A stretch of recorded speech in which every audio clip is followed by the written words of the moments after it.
Hello സുഹൃത്തുക്കളെ, ഇന്ന് രാത്രി നമ്മൾ 460 കോടി വർഷങ്ങൾക്കപ്പുറത്തേക്കൊരു ദീർഘയാത്ര പോവുകയാണ്.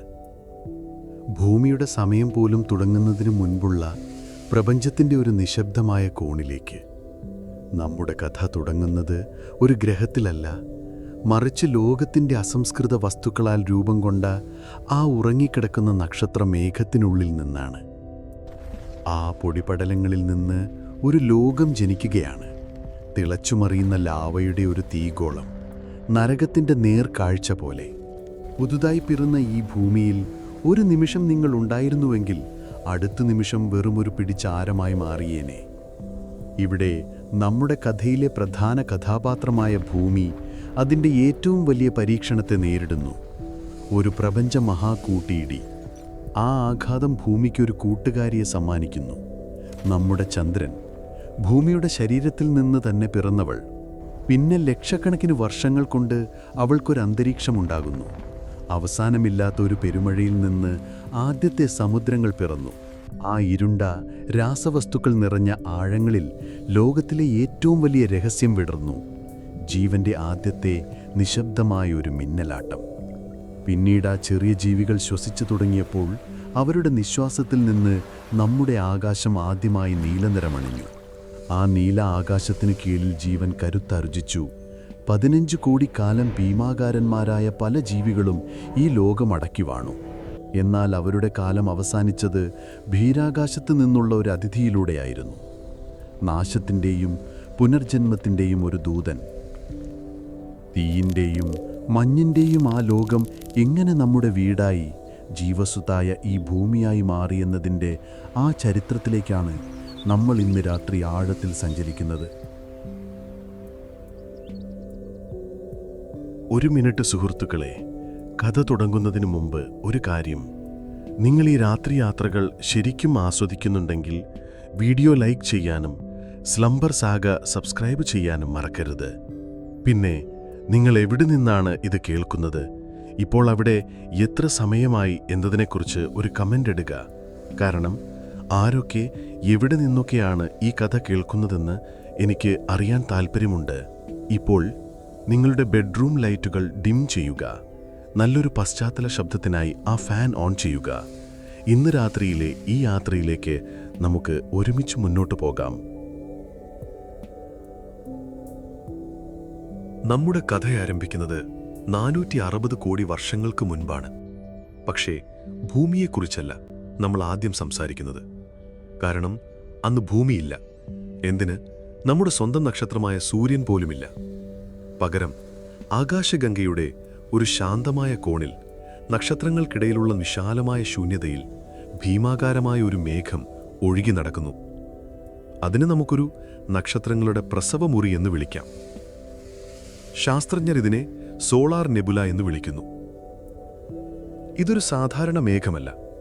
പ്രപഞ്ചമുണ്ടായ കാലം മുതലുള്ള ഹൈഡ്രജനും ഹീലിയവും ഇതിലുണ്ട്. അതോടൊപ്പം കോടിക്കണക്കിന് വർഷങ്ങൾക്ക് മുൻപ് ജീവിച്ചു, പിന്നീട് അതിഭീമമായ സ്ഫോടനത്തിൽ പൊട്ടിത്തെറിച്ചു പോയ പഴയ നക്ഷത്രങ്ങളുടെ അവശിഷ്ടങ്ങളും, കൂടാതെ സ്വർണവും ഇരുമ്പും കാർബണും സിലിക്കണും പോലുള്ള ഭാരമേറിയ മൂലകങ്ങളും അതിലടങ്ങിയിരിക്കുന്നു. അതായത് നിങ്ങളുടെ ശരീരത്തിലെ രക്തത്തിലെ ഇരുമ്പിൻ്റെ അംശവും എല്ലുകളിലെ കാൽസ്യവും നിങ്ങൾ ശ്വസിക്കുന്ന ഓക്സിജന്റെ കണികകളുമെല്ലാം ഒരു കാലത്ത് ഒരു നക്ഷത്രത്തിൻ്റെ ഹൃദയത്തിൽ പിറവിയെടുത്തവയാണ്. അതെ, നമ്മളെല്ലാവരും അക്ഷരാർത്ഥത്തിൽ നക്ഷത്രങ്ങളുടെ പൊടിപടലങ്ങൾ കൊണ്ട് നിർമ്മിച്ചവരാണ്. ഈ ഭീമാകാരമായ മേഘം തണുത്തുറഞ്ഞതാണ്. താപനില കേവലം -260 ഡിഗ്രി സെൽഷ്യസിനടുത്താണ്. പ്രകാശവർഷങ്ങൾ ദൂരത്തിൽ പരന്നുകിടക്കുന്ന ഈ മേഘം അതിൻ്റെ സ്വന്തം ഗുരുത്വാകർഷണ ബലത്തിൽ സാവധാനം കറങ്ങിക്കൊണ്ടിരിക്കുന്നു. പക്ഷേ അതവിടെ കോടിക്കണക്കിന് വർഷങ്ങളായി അങ്ങനെ തന്നെ തുടരുകയാണ്, ഒരു മാറ്റവുമില്ലാതെ. എന്നാൽ പെട്ടെന്നൊരു ദിവസം ദൂരെ ഒരിടത്ത് ഒരു വലിയ നക്ഷത്രം അതിൻ്റെ ആയുസ്സിൻ്റെ അവസാനത്തിൽ അതിശക്തമായി പൊട്ടിത്തെറിക്കുന്നു. ഒരു സൂപ്പർനോവ. ആ സ്ഫോടനത്തിൽ നിന്നുള്ള തരംഗം പ്രകാശവേഗതയിൽ പ്രപഞ്ചത്തിലൂടെ സഞ്ചരിക്കുന്നു. ആ ആഘാതം നമ്മുടെ ഈ ശാന്തമായ മേഘത്തിൽ വന്നിടിക്കുന്നു. അതൊരു വലിയ സ്ഫോടനമായിരുന്നു. അതുവരെ നിശ്ചലമായിരുന്ന ആ മേഘപാളികൾക്ക് ഒരു വലിയ ഇളക്കം തട്ടുന്നു. ശാസ്ത്രലോകത്ത് ഇന്നും ഒരു ചർച്ചാ വിഷയമാണിത്. ഈ നെബുല തനിയെയാണോ ചുരുങ്ങാൻ തുടങ്ങിയത്, അതോ അടുത്തുള്ള ഒരു സൂപ്പർനോവ സ്ഫോടനമാണോ ഇതിന് കാരണമായത്? മിക്ക ശാസ്ത്രജ്ഞരും വിശ്വസിക്കുന്നത് ആ പുറത്തുനിന്നുള്ള ഇടിയാണ് എല്ലാത്തിനും തുടക്കമിട്ടതെന്നാണ്. ആ ആഘാതത്തിൽ മേഘത്തിൻ്റെ പല ഭാഗങ്ങളും ഒരുമിച്ചു കൂടാൻ തുടങ്ങുന്നു. ഗുരുത്വാകർഷണം എന്ന നിശബ്ദനായ ശില്പി അതിൻ്റെ പണി തുടങ്ങുകയാണ്. ഗുരുത്വാകർഷണം ഒരു വിചിത്രമായ ശക്തിയാണ്. അതിന് ഒരേയൊരു നിയമമേ അറിയൂ: അടുപ്പിക്കുക, ഒന്നിച്ചുകൂട്ടുക. ആ സൂപ്പർനോവയുടെ ആഘാതത്തിൽ അടുത്തുവന്ന പൊടിപടലങ്ങളെയും വാതകങ്ങളെയും ഗുരുത്വാകർഷണം കൂടുതൽ അടുപ്പിക്കുന്നു. മേഘത്തിൻ്റെ കേന്ദ്രഭാഗത്തേക്ക് എല്ലാം പതിയെ പതിയെ ആകർഷിക്കപ്പെടുന്നു. ഒരു വലിയ ചുഴിയിലേക്ക് വെള്ളം കറങ്ങി വീഴുന്നതുപോലെ. ഈ പ്രക്രിയ ആരംഭിച്ചതോടെ മേഘത്തിൻ്റെ മൊത്തത്തിലുള്ള ഘടന മാറാൻ തുടങ്ങുന്നു. അതുവരെ ചിതറിക്കിടന്നിരുന്ന മേഘം സാവധാനം ഒരു കേന്ദ്രത്തിലേക്ക് ചുരുങ്ങാൻ തുടങ്ങുമ്പോൾ അതിൻ്റെ കറക്കത്തിൻ്റെ വേഗത കൂടുന്നു. നിങ്ങൾ ഒരു കറങ്ങുന്ന കസേരയിലിരുന്ന് കൈകൾ വിടർത്തിപ്പിടിച്ച് കറങ്ങുമ്പോൾ കൈകൾ ഉള്ളിലേക്ക് വലിച്ചാൽ കറക്കത്തിൻ്റെ വേഗത കൂടുന്നത് കണ്ടിട്ടില്ലേ? അതുപോലൊരു പ്രതിഭാസം. ഭൗതികശാസ്ത്രത്തിൽ ഇതിനെ കോണീയ സംവേഗ സംരക്ഷണം അഥവാ കൺസർവേഷൻ ഓഫ് ആംഗുലാർ മൊമെന്റം എന്നു പറയും. കോടിക്കണക്കിന് വർഷങ്ങൾ നീണ്ടുനിൽക്കുന്ന ഈ പ്രക്രിയയിൽ മേഘത്തിൻ്റെ കറക്കത്തിൻ്റെ വേഗത കൂടുന്നതിനനുസരിച്ച് അതിൻ്റെ രൂപവും മാറുന്നു. ഗോളാകൃതിയിലായിരുന്ന മേഘം പതിയെ പതിയെ പരന്നൊരു ഭീമാകാരമായ ദോശയുടെ രൂപത്തിലേക്ക് മാറുന്നു. ഇതിനെയാണ് പ്രോട്ടോപ്ലാനറ്ററി ഡിസ്ക് എന്ന് വിളിക്കുന്നത്.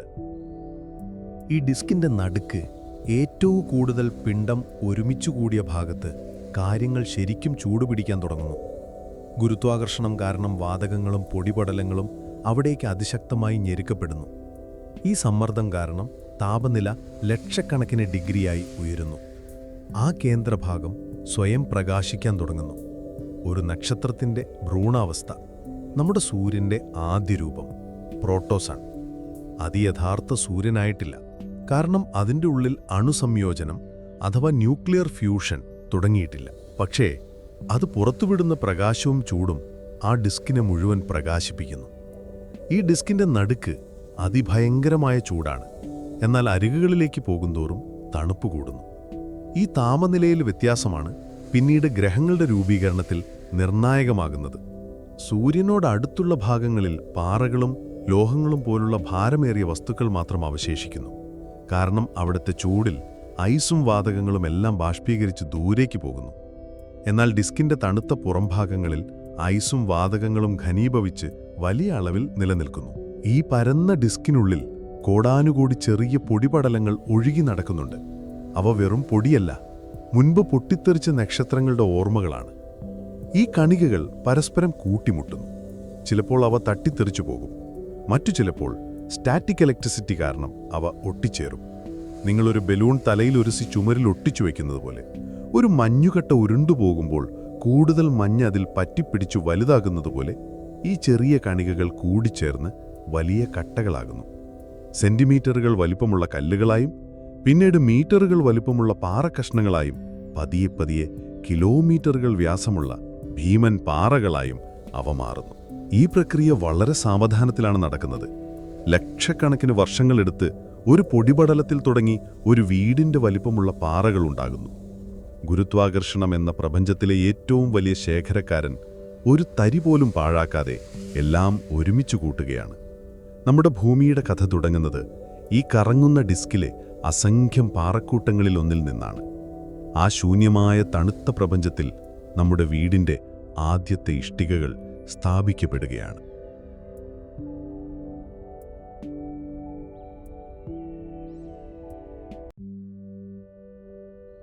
സൂര്യന് ചുറ്റുമുള്ള ആ വലിയ ഡിസ്കിൽ ഇപ്പോൾ കോടിക്കണക്കിന് പാറക്കൂട്ടങ്ങൾ അഥവാ പ്ലാനറ്റെസിമലുകൾ സൂര്യനെ വലം വയ്ക്കുകയാണ്.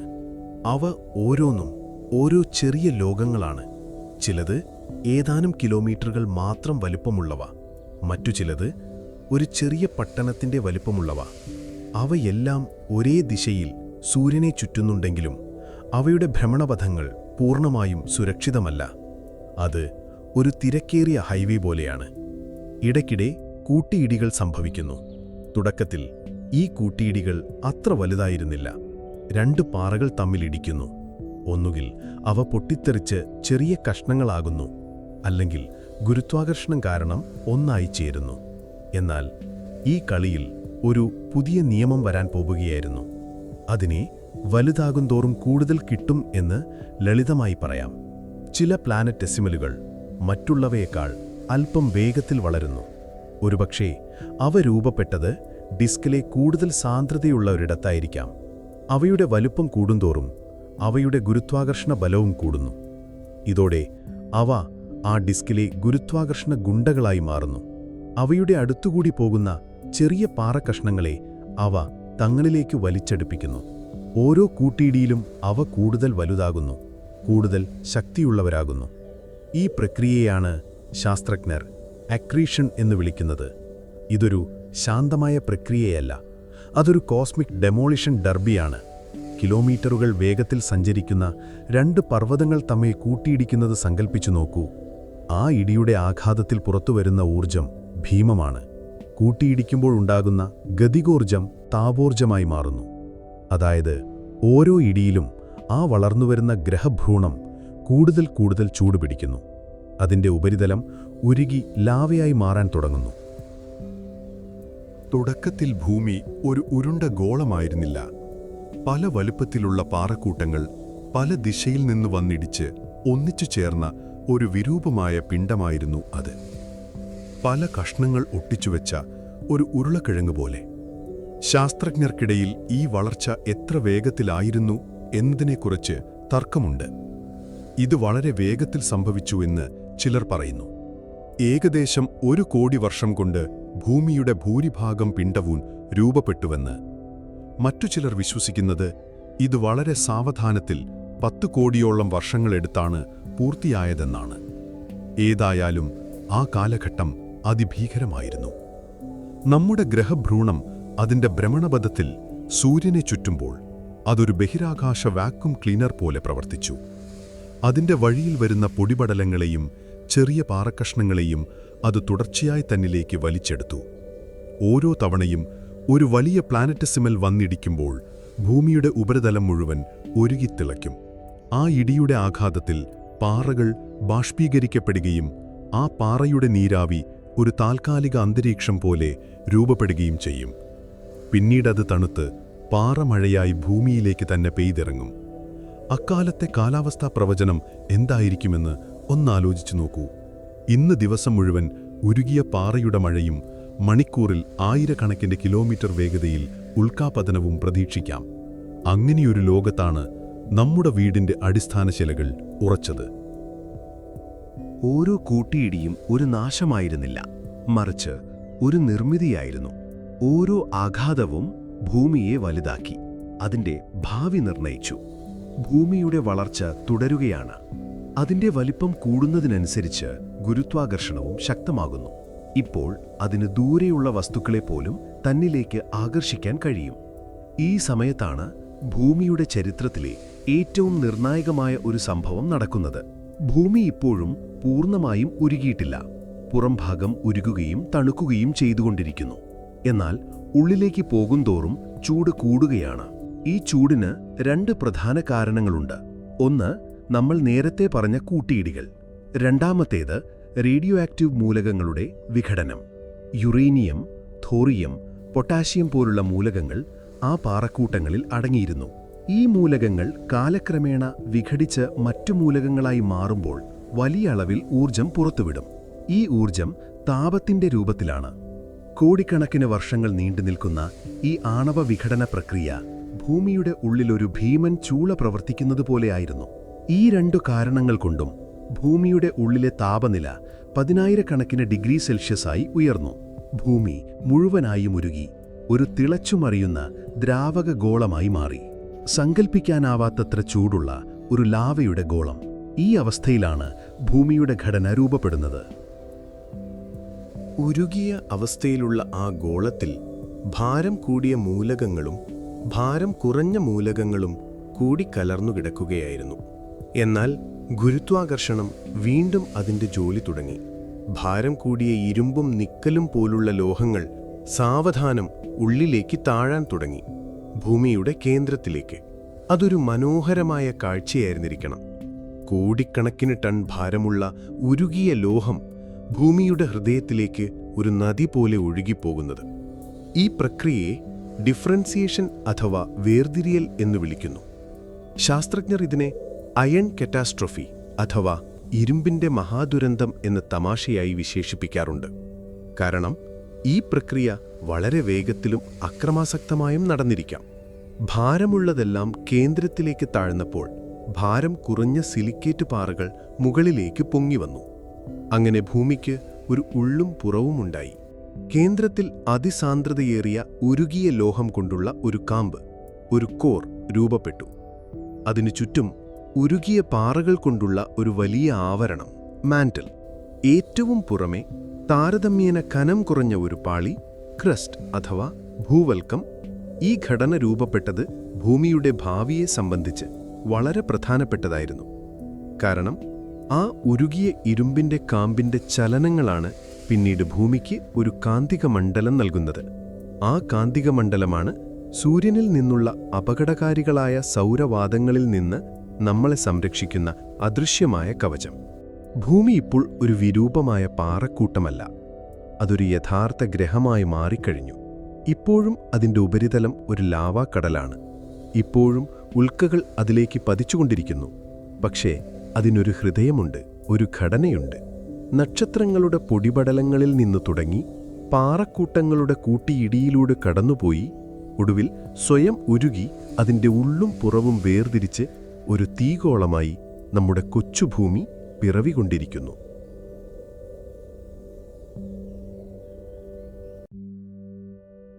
ഭൂമി ഇപ്പോൾ ഒരു ഗ്രഹമാണ്. അതിനൊരു ഹൃദയമുണ്ട്, ഒരു ഘടനയുണ്ട്. പക്ഷെ അതൊരിക്കലും ഇന്നത്തെ പോലൊരു വീടല്ല, അതൊരു നരകമാണ്. ഭൂമിയുടെ ഉപരിതലം മുഴുവൻ ഒരു സമുദ്രമാണ്. പക്ഷെ അത് ജലം കൊണ്ടുള്ളതല്ല. ആയിരക്കണക്കിന് ഡിഗ്രി ചൂടിൽ തിളച്ചുമറിയുന്ന ഉരുകിയ പാറ കൊണ്ടുള്ളൊരു സമുദ്രം. ലാവയുടെ ഈ മഹാസാഗരത്തിൽ തിരമാലകൾ അടിക്കുന്നത് ഉരുകിയ സിലിക്കേറ്റുകളാണ്. ഇടയ്ക്കിടെ മാൻഡിലിൽ നിന്ന് ഭീമാകാരമായ ലാവയുടെ കുമിളകൾ മുകളിലേക്ക് പൊങ്ങിവരൂ. ഒരു വലിയ അഗ്നിപർവ്വത സ്ഫോടനം പോലെ അത് പൊട്ടിത്തെറിക്കും. ആകാശത്തേക്ക് നോക്കിയാലോ അത് നീലയല്ല, കടും ചുവപ്പും ഓറഞ്ചും കലർന്ന ഒരു നിറമാണ് അതിന്. കാരണം ഇന്നത്തെ പോലെ ഓക്സിജൻ നിറഞ്ഞ ഒരു അന്തരീക്ഷം അന്ന് രൂപപ്പെട്ടിട്ടില്ല. പകരം കാർബൺ ഡയോക്സൈഡും നീരാവിയും മീഥേനും അമോണിയയും നിറഞ്ഞ ഒരു വിഷമയമായ കൂടാരമാണത്. സൂര്യരശ്മി ഈ കനത്ത അന്തരീക്ഷത്തിലൂടെ കടന്നുവരുമ്പോൾ പ്രകാശം വിസരിക്കുന്ന രീതി ഇന്നത്തേതിൽ നിന്ന് വളരെ വ്യത്യസ്തമാണ്. അതുകൊണ്ടാണ് ആകാശം ചുവന്നു കാണപ്പെടുന്നത്.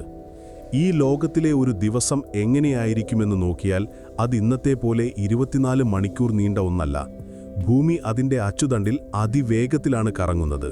ഒരുപക്ഷെ ഒരു ദിവസമെന്നാൽ വെറും 6-7 മണിക്കൂർ മാത്രം. സൂര്യൻ ഉദിക്കുന്നതും അസ്തമിക്കുന്നതും ഒരു ഫാസ്റ്റ് ഫോർവേഡ് സിനിമ കാണുന്നത് പോലെ അതിവേഗത്തിലായിരിക്കും. സൂര്യൻ ഉദിക്കുമ്പോൾ ചുവന്ന ആകാശത്ത് ഒരു തീഗോളം പോലെ അത് ജ്വലിക്കും. മണിക്കൂറുകൾക്കുള്ളിൽ അത് അസ്തമിക്കുമ്പോൾ ഉരുകിയ ലാവയുടെ സമുദ്രത്തിൽ അതിൻ്റെ പ്രതിബിംബം ഒരു ഭീകര സൗന്ദര്യം തീർക്കും.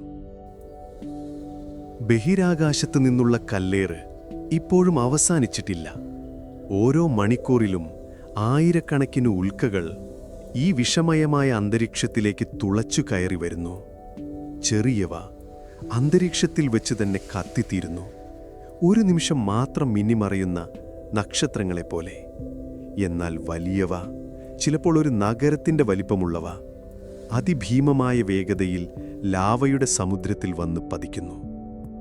ഓരോ ഉൽക്കയും ഈ ലാവക്കടലിൽ വന്ന് പതിക്കുമ്പോൾ ആയിരക്കണക്കിനടി ഉയരത്തിൽ ചുട്ടുപഴുത്ത പാറ തെറിച്ചുയരുന്നു. ആ ആഘാതത്തിലുണ്ടാകുന്ന ഷോക്ക് തരംഗം ലാവയുടെ ഉപരിതലത്തിലൂടെ സഞ്ചരിച്ച് ഭീമൻ സുനാമികളുണ്ടാക്കുന്നു. ഇതായിരുന്നു ഭൂമിയുടെ ആദ്യകാല ജീവിതം. അക്രമവും ചൂടും വേഗതയും നിറഞ്ഞ ഒരു ലോകം. ഒരു താളമില്ലാത്ത താളം. എന്നാൽ ഈ താളം തെറ്റിക്കാൻ പോന്ന ഭൂമിയുടെ ചരിത്രത്തിലെ ഏറ്റവും വലിയ ആഘാതം വരാനിരിക്കുന്നതേയുള്ളൂ. സൗരയൂഥം രൂപം കൊണ്ടിരുന്ന ആ കാലത്ത് ഭൂമിയുടെ ഭ്രമണപഥത്തിന് സമീപത്തായി മറ്റൊരു ഗ്രഹവും രൂപം കൊണ്ടിരുന്നു. ഏകദേശം ചൊവ്വയുടെ വലിപ്പമുള്ള ഒരു ചെറിയ ഗ്രഹം. അതിന് ശാസ്ത്രജ്ഞർ പിന്നീടൊരു പേര് നൽകി, തിയ. ഗ്രീക്ക് പുരാണത്തിലെ ചന്ദ്രന്റെ ദേവതയായ സെലീനയുടെ അമ്മയുടെ പേര്. തീയയും ഭൂമിയും ഏതാണ്ട് ഒരേ ഭ്രമണപഥത്തിലാണ് സൂര്യനെ വലം വച്ചിരുന്നത്. ലക്ഷക്കണക്കിന് വർഷങ്ങളോളം അവ രണ്ടും വലിയ കുഴപ്പങ്ങളില്ലാതെ മുന്നോട്ടു പോയി. എന്നാൽ ഗുരുത്വാകർഷണത്തിൻ്റെ കളി പ്രവചനാതീതമാണ്. പതിയെ പതിയെ അവയുടെ ഭ്രമണപഥങ്ങൾ പരസ്പരം അടുക്കാൻ തുടങ്ങി. ഒരു കൂട്ടിയിടി ഒഴിവാക്കാനാവാത്ത ഒന്നായി മാറി. ആ ദിനം വന്നെത്തി. മണിക്കൂറിൽ ഏകദേശം 40,000 കിലോമീറ്റർ വേഗതയിൽ തീയ ഭൂമിയെ ലക്ഷ്യമാക്കി കുതിച്ചു വന്നു. അതൊരു നേർക്കുനേറുള്ള ഇടിയായിരുന്നില്ല, മറിച്ച് ഒരു ചെരിഞ്ഞ ആഘാതമായിരുന്നു. ഭൂമിയുടെ ചരിത്രത്തെ എന്നേക്കുമായി മാറ്റിമറിക്കാൻ പോന്ന ആ നിമിഷം. തീയ ഭൂമിയിൽ വന്നിടിക്കുന്ന ആ നിമിഷം സങ്കൽപ്പിക്കാൻ പോലും പ്രയാസമാണ്. ബഹിരാകാശത്ത് ശബ്ദമില്ലാത്തതുകൊണ്ട് അതൊരു നിശബ്ദമായ ദുരന്തമായിരുന്നു. പക്ഷേ ആ ഇടിയുടെ ഊർജം അകൽപ്പനീയമായിരുന്നു. കോടിക്കണക്കിന് ഹൈഡ്രജൻ ബോംബുകൾ ഒരുമിച്ച് പൊട്ടിത്തെറിക്കുന്നതിലും അധികം. ആ ആഘാതത്തിൽ തീയ പൂർണ്ണമായും തകർന്നുപോയി.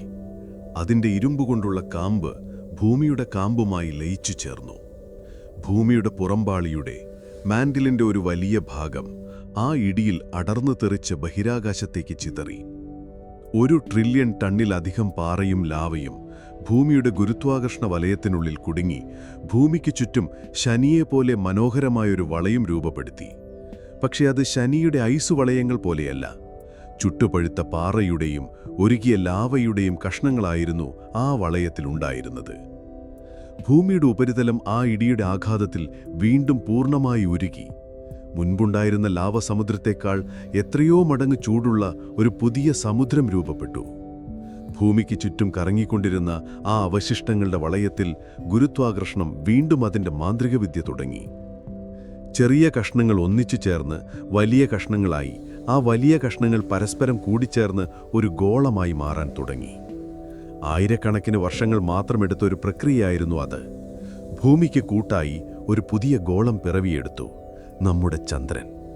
അതെ, ആകാശത്ത് നമ്മൾ കാണുന്ന ചന്ദ്രൻ ജനിച്ചത് ഭൂമിയിൽ നിന്ന് തന്നെയാണ്.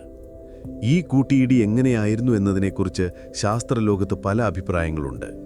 ചില കമ്പ്യൂട്ടർ മോഡലുകൾ കാണിക്കുന്നത് ഇതൊരു വലിയ ആഘാതമായിരുന്നുവെന്നും, മറ്റു ചിലത് തുടർച്ചയായ ചെറിയ ചെറിയ ആഘാതങ്ങളിലൂടെയാണ് ചന്ദ്രൻ രൂപപ്പെട്ടതെന്നുമാണ്. എങ്കിലും ദ ജയന്റ് ഇമ്പാക്റ്റ് ഹൈപ്പോത്തിസിസ് എന്നറിയപ്പെടുന്ന ഈ തിയറി തന്നെയാണ് ഇന്ന് ഏറ്റവും കൂടുതൽ ശാസ്ത്രജ്ഞർ അംഗീകരിക്കുന്നത്. അപ്പോളോ ദൗത്യങ്ങളിൽ ചന്ദ്രനിൽ നിന്ന് കൊണ്ടുവന്ന പാറക്കഷ്ണങ്ങൾ പരിശോധിച്ചപ്പോൾ അവയുടെ ഘടന ഭൂമിയിലെ പാറകളുടേതിന് സമാനമാണെന്ന് കണ്ടെത്തി. ഇത് ഈ സിദ്ധാന്തത്തിന് വലിയൊരു തെളിവായി. പുതുതായി രൂപം കൊണ്ട ആ ചന്ദ്രൻ ഇന്നത്തെ പോലെ ദൂരെയായിരുന്നില്ല. അത് ഭൂമിയോട് വളരെ അടുത്തായിരുന്നു. ഒരുപക്ഷെ ഇന്നുള്ള ദൂരത്തിൻ്റെ 10-1 മാത്രം. അതുകൊണ്ട് അന്ന് ആ ചുവന്ന ആകാശത്ത് ചന്ദ്രൻ ഒരു ഭീമാകാരനായി കാണപ്പെട്ടിരിക്കണം. ഇന്നത്തെ ചന്ദ്രനേക്കാൾ 10 ഇരട്ടിയിലധികം വലുപ്പത്തിൽ ചുവന്നു തുടുത്ത് അതിൻ്റെ ഉപരിതലവും ഉരുകിയ ലാവ കൊണ്ട് തിളങ്ങി നിന്നു. ഭൂമിയുടെ വേഗതയേറിയ കറക്കം കാരണം ചന്ദ്രൻ ആകാശത്തിലൂടെ അതിവേഗം പാഞ്ഞുപോകുന്ന ഒരു കാഴ്ചയായിരുന്നു അത്. ഭൂമിയും ചന്ദ്രനും ഗുരുത്വാകർഷണത്താൽ പരസ്പരം ബന്ധിക്കപ്പെട്ടു. ചന്ദ്രന്റെ ശക്തമായ ഗുരുത്വാകർഷണം ഭൂമിയിലെ ലാവയുടെ സമുദ്രത്തിൽ ഭീമൻ വേലിയേറ്റങ്ങൾ സൃഷ്ടിച്ചു. 100 കണക്കിന് അടി ഉയരമുള്ള ലാവയുടെ തിരമാലകൾ. കാലക്രമേണ ഈ ഗുരുത്വാകർഷണ ബന്ധം ഭൂമിയുടെ കറക്കത്തിന്റെ വേഗത കുറയ്ക്കാൻ തുടങ്ങി. 6 മണിക്കൂർ ഉണ്ടായിരുന്ന ഒരു ദിവസം പതിയെ പതിയെ ദൈർഘ്യമേറിയതായി. ചന്ദ്രൻ ഭൂമിയിൽ നിന്ന് പതിക്കെ പതിക്കെ അകന്നു പോകാനും തുടങ്ങി. ആ ഭീമാകാരമായ കൂട്ടിയിടി ഒരു ദുരന്തമായിരുന്നില്ല, അതൊരു നിർമ്മാണ പ്രക്രിയയുടെ ഭാഗമായിരുന്നു. അത് ഭൂമിക്ക് ഒരു ഉപഗ്രഹത്തെ നൽകി.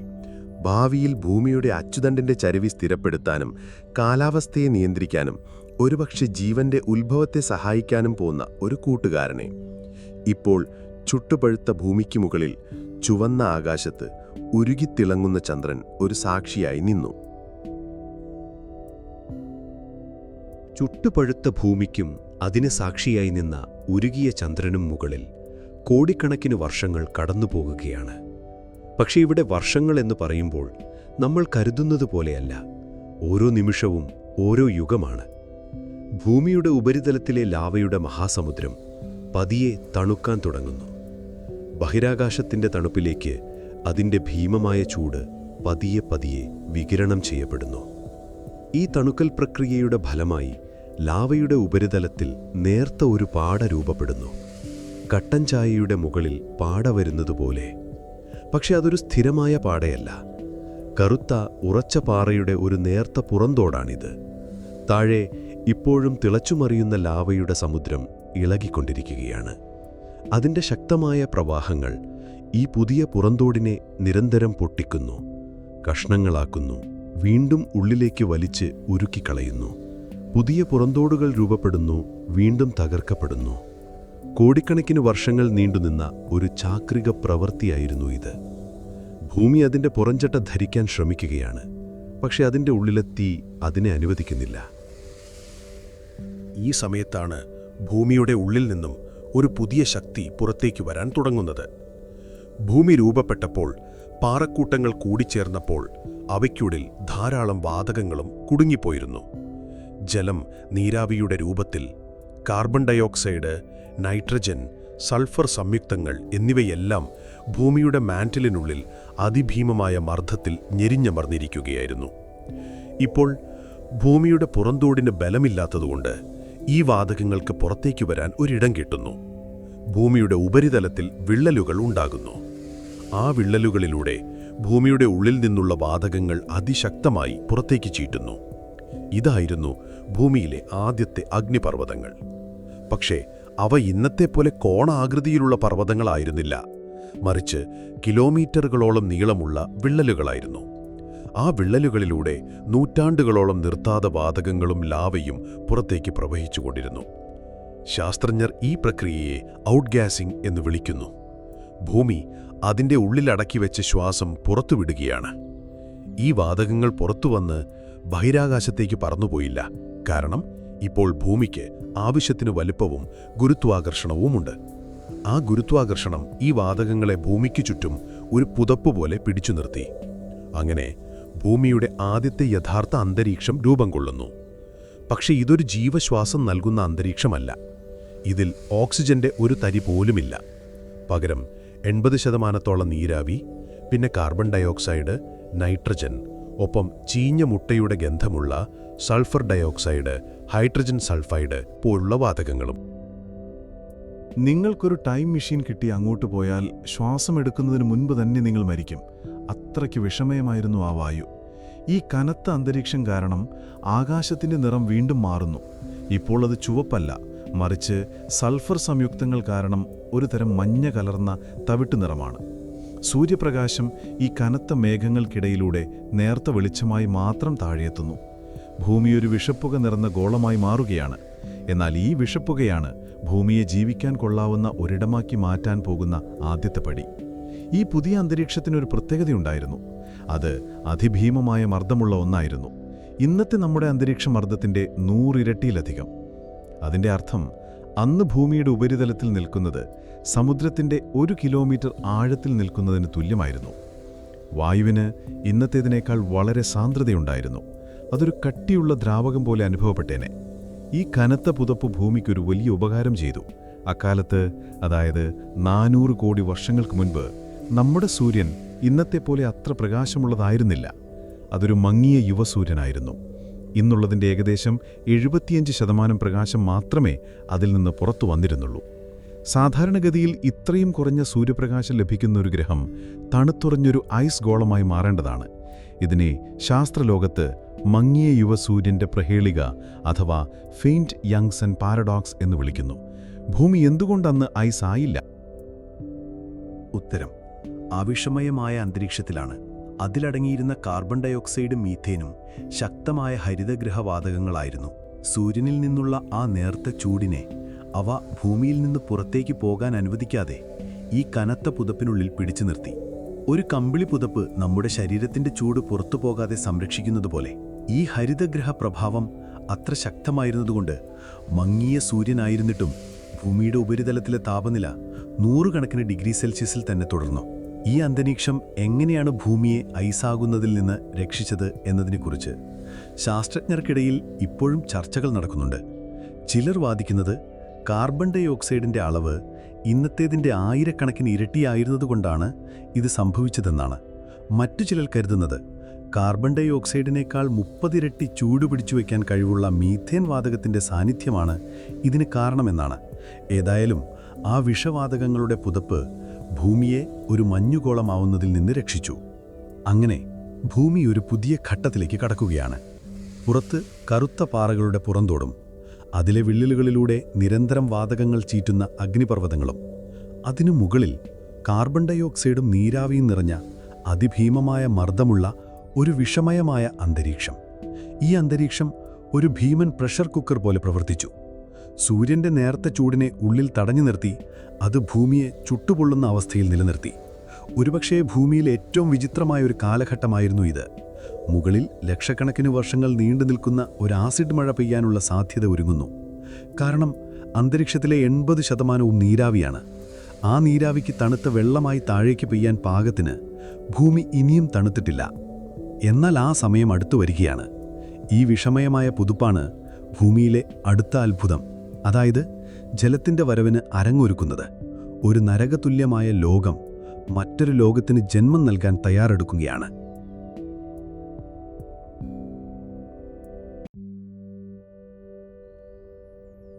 ലക്ഷക്കണക്കിന് വർഷങ്ങൾ കടന്നുപോവുകയാണ്. ഭൂമിയുടെ ഉള്ളിലെ ചൂള ഇപ്പോഴും പ്രവർത്തിക്കുന്നുണ്ടെങ്കിലും അതിൻ്റെ ഉപരിതലം പതിയെ തണുക്കുന്നു. തിളച്ചുമറിയുന്ന ലാവയുടെ സമുദ്രം എന്നേക്കുമായി ഉറച്ച് കറുത്ത പാറകളുടെ ഒരു ലോകമായി മാറിയിരിക്കുന്നു. അന്തരീക്ഷം ഇപ്പോഴും കനത്തതാണ്, വിഷമയമാണ്, അതിഭീമമായ മർദ്ദമുള്ളതാണ്. പക്ഷേ നിർണായകമായ ഒരു മാറ്റം സംഭവിക്കാൻ പോകുന്നു. ഭൂമിയുടെ ഉപരിതലത്തിലെ താപനില ആദ്യമായി വെള്ളത്തിൻ്റെ തിളനിലയ്ക്കും അഥവാ ബോയിലിംഗ് പോയിന്റിനും താഴേക്കു വരുന്നു. ആ കനത്ത മർദ്ദത്തിൽ അത് 100 ഡിഗ്രി സെൽഷ്യസിനേക്കാൾ വളരെ കൂടുതലായിരിക്കാം. പക്ഷേ അന്തരീക്ഷത്തിൽ തങ്ങി നിൽക്കുന്ന കോടിക്കണക്കിന് ടൺ നീരാവിക്ക് ഇനി ദ്രാവക രൂപത്തിലേക്ക് മാറാൻ കഴിയും. ആ നിമിഷം വന്നെത്തുന്നു. ആ മഞ്ഞ കലർന്ന തവിട്ടു നിറമുള്ള ആകാശത്ത് ഒരു തണുത്ത തന്മാത്ര മറ്റൊരു തണുത്ത തന്മാത്രയുമായി കൂടിച്ചേരുന്നു. ഒരു ജലകണിക രൂപപ്പെടുന്നു. പിന്നെ മറ്റൊന്ന്. പതിയെ പതിയെ ആകാശത്ത് ആദ്യത്തെ മേഘങ്ങൾ രൂപം കൊള്ളുന്നു. എന്നിട്ട് ചരിത്രത്തിലെ ആദ്യത്തെ മഴത്തുള്ളി താഴേക്ക് പതിക്കുന്നു. അതൊരു ചെറിയ സംഭവമല്ല. 4 ശതകോടി വർഷങ്ങൾക്ക് മുൻപ് ജീവനില്ലാത്തൊരു പാറയുടെ മുകളിലേക്ക് ഒരു തുള്ളി വെള്ളം വീഴുന്നു. അത് വീണ കറുത്ത പാറ ചുട്ടുപൊള്ളിയിരിക്കുകയാണ്. ആ തുള്ളി പാറയിൽ തട്ടിയ ഉടനെ ഒരു നേർത്ത ശബ്ദത്തോടെ ആവിയായി തിരികെ പറന്നുപോകുന്നു. പക്ഷെ അതിനു പിന്നാലെ മറ്റൊരെണ്ണം വരുന്നു. പിന്നെ 100 എണ്ണം, ആയിരക്കണക്കിന്, ലക്ഷക്കണക്കിന്. ഒരു ചാറ്റൽ മഴയായി തുടങ്ങി അതൊരു പെരുമഴയായി മാറുന്നു. പിന്നീട് സങ്കൽപ്പിക്കാൻ പോലും കഴിയാത്തത്ര ഭീമാകാരമായ ഒരു പ്രളയമായി അത് ഭൂമിയെ മുഴുവൻ പൊതിയുന്നു. ഇതൊരു സാധാരണ മഴയായിരുന്നില്ല. മണിക്കൂറുകളോ ദിവസങ്ങളോ നീണ്ടു നിൽക്കുന്ന ഒന്നല്ല. ഇത് സഹസ്രാബ്ദങ്ങളോളം, ഒരുപക്ഷെ ലക്ഷക്കണക്കിന് വർഷങ്ങളോളം നിർത്താതെ പെയ്ത ഒരു മഹാമഴയായിരുന്നു. ഭൂമിയുടെ അന്തരീക്ഷത്തിൽ അഗ്നിപർവ്വതങ്ങൾ പുറത്തുവിട്ട നീരാവി മുഴുവൻ വെള്ളമായി താഴേക്ക് പെയ്തിറങ്ങുകയാണ്. ആദ്യമൊക്കെ വീഴുന്ന വെള്ളമെല്ലാം ചുട്ടുപഴുത്ത പാറയിൽ തട്ടി ആവിയായിപ്പോയിരുന്നു. എന്നാൽ തുടർച്ചയായ ഈ മഴ ഭൂമിയുടെ പുറന്തോടിനെ തണുപ്പിച്ചു. പതിയെ പതിയെ വെള്ളം ആവിയാകാതെ പാറപ്പുറത്ത് തങ്ങി നിൽക്കാൻ തുടങ്ങി. ചെറിയ കുഴികളിൽ വെള്ളം നിറഞ്ഞു. ആ കുഴികൾ നിറഞ്ഞ് വെള്ളം ചെറിയ ചാലുകളായി ഒഴുകി നീങ്ങാൻ തുടങ്ങി. ജീവനില്ലാത്ത ആ കറുത്ത ഭൂമിയിലൂടെ ആദ്യത്തെ അരുവികൾ ഒഴുകി നീങ്ങുന്നു. അവ കൂടിച്ചേർന്ന് പുഴകളാകുന്നു. ഉൽക്കകൾ വന്നിടിച്ചു രൂപപ്പെട്ട ഭീമാകാരമായ ഗർത്തങ്ങളിലേക്ക് ഈ പുഴകൾ ഒഴുകിയെത്തുന്നു. ആ ഗർത്തങ്ങൾ പതിയെ പതിയെ നിറയാൻ തുടങ്ങുന്നു. ഭൂമിയിൽ ആദ്യത്തെ തടാകങ്ങൾ രൂപപ്പെടുകയാണ്. ഈ വെള്ളം ശുദ്ധജലമായിരുന്നില്ല. അന്തരീക്ഷത്തിലെ കാർബൺ ഡൈ ഓക്സൈഡും സൾഫർ ഡൈ ഓക്സൈഡും വെള്ളത്തിൽ ലയിച്ചതുകൊണ്ട് അതൊരു നേർത്ത ആസിഡ് മഴയായിരുന്നു. ഈ ആസിഡ് വെള്ളം പാറകളിലൂടെ ഒഴുകുമ്പോൾ അത് പാറയിലെ ധാതുക്കളെയും ലവണങ്ങളെയും തന്നിലേക്ക് ലയിപ്പിച്ചു. അങ്ങനെയാണ് പിന്നീട് സമുദ്രത്തിലെ വെള്ളത്തിന് ഉപ്പുരസം ലഭിക്കുന്നത്. ഇപ്പോൾ ഭൂമിയിലെങ്ങും വെള്ളം ഒഴുകുന്നതിൻ്റെ ശബ്ദം മാത്രം, പാറകളിൽ തട്ടിച്ചിതറുന്ന ഗർത്തങ്ങളിലേക്ക് പതിക്കുന്ന ഒരു പുതിയ ലോകത്തിന് ജന്മം നൽകുന്ന ജലത്തിൻ്റെ സംഗീതം. പക്ഷേ ഇത്രയധികം വെള്ളം, ഒരു മഹാസമുദ്രം മുഴുവൻ നിറയ്ക്കാൻ പാകത്തിനുള്ള വെള്ളം ഭൂമിക്ക് എവിടെ നിന്ന് കിട്ടി? ഒരു സിദ്ധാന്തം പറയുന്നത് ഈ വെള്ളമെല്ലാം ഭൂമിയുടെ ഉള്ളിൽ തന്നെ ഉണ്ടായിരുന്നുവെന്നാണ്. ഭൂമി രൂപപ്പെട്ടപ്പോൾ പാറക്കൂട്ടങ്ങളിൽ കുടുങ്ങിപ്പോയ വെള്ളം അഗ്നിപർവ്വതങ്ങളിലൂടെ നീരാവിയായി പുറത്തുവന്ന് പിന്നീട് മഴയായി പെയ്തിറങ്ങി. അതായത് ഭൂമിയുടെ ദാഹം മാറ്റാനുള്ള വെള്ളം അവൾക്കുള്ളിൽ തന്നെ കരുതി വച്ചിരുന്നു. എന്നാൽ മറ്റൊരു സാധ്യത കൂടിയുണ്ട്. ഒരുപക്ഷേ ഈ ജലമെല്ലാം ഭൂമിയിൽ ഉണ്ടായതല്ലെങ്കിലോ? ഒരുപക്ഷേ അതൊരു ബഹിരാകാശ സമ്മാനമാണെങ്കിലോ? ഈ സിദ്ധാന്തം നമ്മളെ വീണ്ടും സൗരയൂഥത്തിന്റെ രൂപീകരണ കാലത്തേക്ക് കൊണ്ടുപോകുന്നു. സൂര്യനിൽ നിന്ന് വളരെ ദൂരെ തണുത്തുറഞ്ഞ പുറംഭാഗങ്ങളിൽ പാറയും ലോഹവും മാത്രമല്ല രൂപപ്പെട്ടത്. അവിടെ താപനില വളരെ കുറവായതുകൊണ്ട് ജലം ഐസിന്റെ രൂപത്തിൽ വലിയ അളവിൽ നിലനിന്നിരുന്നു. ഈ ഐസും പൊടിപടലങ്ങളും കൂടിച്ചേർന്ന് ഭീമാകാരമായ ഗോളങ്ങൾ രൂപപ്പെട്ടു. നമ്മൾ വാൽ നക്ഷത്രങ്ങൾ എന്ന് വിളിക്കുന്ന അഴുക്കുപിടിച്ച മഞ്ഞുമലകൾ. അതുപോലെ ജലത്തിന്റെ അംശം ധാരാളമുള്ള ക്ഷുദ്രഗ്രഹങ്ങളും അഥവാ ആസ്റ്ററോയിഡ്സ് അവിടെ ഉണ്ടായിരുന്നു. സൗരയൂഥത്തിന്റെ ആദ്യകാലം വളരെ അസ്ഥിരമായിരുന്നു. ഭീമൻ ഗ്രഹങ്ങളായ വ്യാഴത്തിന്റെയും ശനിയുടെയും ഗുരുത്വാകർഷണം കാരണം ഈ വാൽ നക്ഷത്രങ്ങളുടെയും ക്ഷുദ്രഗ്രഹങ്ങളുടെയും ഭ്രമണപഥം തെറ്റി. അവയിൽ പലതും സൗരയൂഥത്തിന്റെ ഉൾഭാഗത്തേക്ക്, അതായത് ഭൂമിയുടെ ദിശയിലേക്ക് എറിയപ്പെട്ടു. ഭൂമി രൂപപ്പെട്ട ഏകദേശം 50 കോടി വർഷങ്ങൾക്ക് ശേഷം ലേറ്റ് ഹെവി ബോംബാർഡ്മെന്റ് എന്നറിയപ്പെടുന്ന ഒരു കാലഘട്ടം തുടങ്ങി. ഏകദേശം 380 കോടി വർഷം മുൻപ് വരെ നീണ്ടുനിന്ന ഈ കാലത്ത് ഭൂമിയും ചന്ദ്രനും ഉൾപ്പെടെയുള്ള ഗ്രഹങ്ങളെല്ലാം അതിഭീകരമായ ഉൽക്കാപതനത്തിന് വിധേയമായി. ഓരോ ദിവസവും ആയിരക്കണക്കിന് വാൽനക്ഷത്രങ്ങളും ക്ഷുദ്രഗ്രഹങ്ങളും ഭൂമിയിൽ വന്നിടിച്ചു. ഒരു വാൽനക്ഷത്രം ഒരു വലിയ മഞ്ഞുമലയാണ്. അത് ഭൂമിയുടെ അന്തരീക്ഷത്തിലേക്ക് കടക്കുമ്പോൾ ചൂടായി അതിലെ ഐസ് മുഴുവൻ നീരാവിയായി അന്തരീക്ഷത്തിൽ കലരുന്നു. ഒരു ചെറിയ വാൽനക്ഷത്രത്തിൽ പോലും ഒരു വലിയ തടാകം നിറയ്ക്കാനുള്ള വെള്ളമുണ്ടാകും. ലക്ഷക്കണക്കിന് വർഷങ്ങളോളം ദശലക്ഷക്കണക്കിന് വാൽനക്ഷത്രങ്ങൾ ഇങ്ങനെ ഭൂമിയിൽ വന്നിടിച്ചാൽ ഒരു സമുദ്രം മുഴുവൻ നിറയ്ക്കാനുള്ള വെള്ളം അതിൽ നിന്ന് ലഭിക്കും. അതുകൊണ്ട് ഭൂമിയിലെ ജലത്തിന്റെ ഉറവിടം ഏതാണ് എന്നതിനെക്കുറിച്ച് ശാസ്ത്രജ്ഞർക്കിടയിൽ വലിയൊരു സംവാദമുണ്ട്. അത് അഗ്നിപർവ്വതങ്ങളാണോ അതോ വാൽനക്ഷത്രങ്ങളാണോ? ഈ രഹസ്യം കണ്ടെത്താൻ ശാസ്ത്രജ്ഞർ വെള്ളം പരിശോധിക്കുന്നു. സാധാരണ വെള്ളത്തിൽ ഹൈഡ്രജൻ ആറ്റങ്ങളാണുള്ളത്. എന്നാൽ ഹൈഡ്രജന് ഭാരം അല്പം കൂടിയ ഒരു ഐസോട്ടോപ്പുണ്ട്. അതിനെ ഡ്യൂട്ടീരിയം എന്ന് വിളിക്കുന്നു. ഭൂമിയിലെ സമുദ്രജലത്തിൽ സാധാരണ ഹൈഡ്രജനും ഡ്യൂട്ടീരിയവും തമ്മിൽ ഒരു നിശ്ചിത അനുപാതമുണ്ട്. ശാസ്ത്രജ്ഞർ ബഹിരാകാശ ദൂരദർശിനികൾ ഉപയോഗിച്ച് വാൽ നക്ഷത്രങ്ങളിലെ ജലത്തിന്റെ അനുപാതം അളന്നു. തുടക്കത്തിൽ പരിശോധിച്ച പല വാൽ നക്ഷത്രങ്ങളിലും ഡ്യൂട്ടീരിയത്തിന്റെ അളവ് ഭൂമിയിലേതിനേക്കാൾ വളരെ കൂടുതലായിരുന്നു. ഇത് വാൽ നക്ഷത്ര സിദ്ധാന്തത്തിന് ഒരു തിരിച്ചടിയായി. എന്നാൽ പിന്നീട് നമ്മുടെ സൗരയൂഥത്തിന്റെ തന്നെ ഭാഗമായ കൈപ്പർ ബെൽറ്റിൽ നിന്നുള്ള ചില വാൽ നക്ഷത്രങ്ങളെ പരിശോധിച്ചപ്പോൾ അവയിലെ അനുപാതം ഭൂമിയിലേതിന് സമാനമാണെന്ന് കണ്ടെത്തി. അതുപോലെ ചിലതരം ക്ഷുദ്രഗ്രഹങ്ങളിലും ഈ അനുപാതം ശരിയാണെന്ന് കണ്ടു. അതുകൊണ്ട് ഇന്നത്തെ ഏറ്റവും പുതിയ നിഗമനം ഇതാണ്: ഭൂമിയിലെ ജലം ഒരു സ്രോതസ്സിൽ നിന്നല്ല വന്നത്. അതിൻ്റെ ഒരു ഭാഗം ഭൂമിയുടെ ഉള്ളിൽ നിന്നും തന്നെ അഗ്നിപർവ്വതങ്ങളിലൂടെ പുറത്തുവന്നു. ബാക്കിയുള്ള വലിയൊരു ഭാഗം ബഹിരാകാശത്ത് നിന്ന് വാൽ നക്ഷത്രങ്ങളും ക്ഷുദ്രഗ്രഹങ്ങളും കൊണ്ടുവന്നു തന്നു. അതൊരു കൂട്ടായ പരിശ്രമമായിരുന്നു.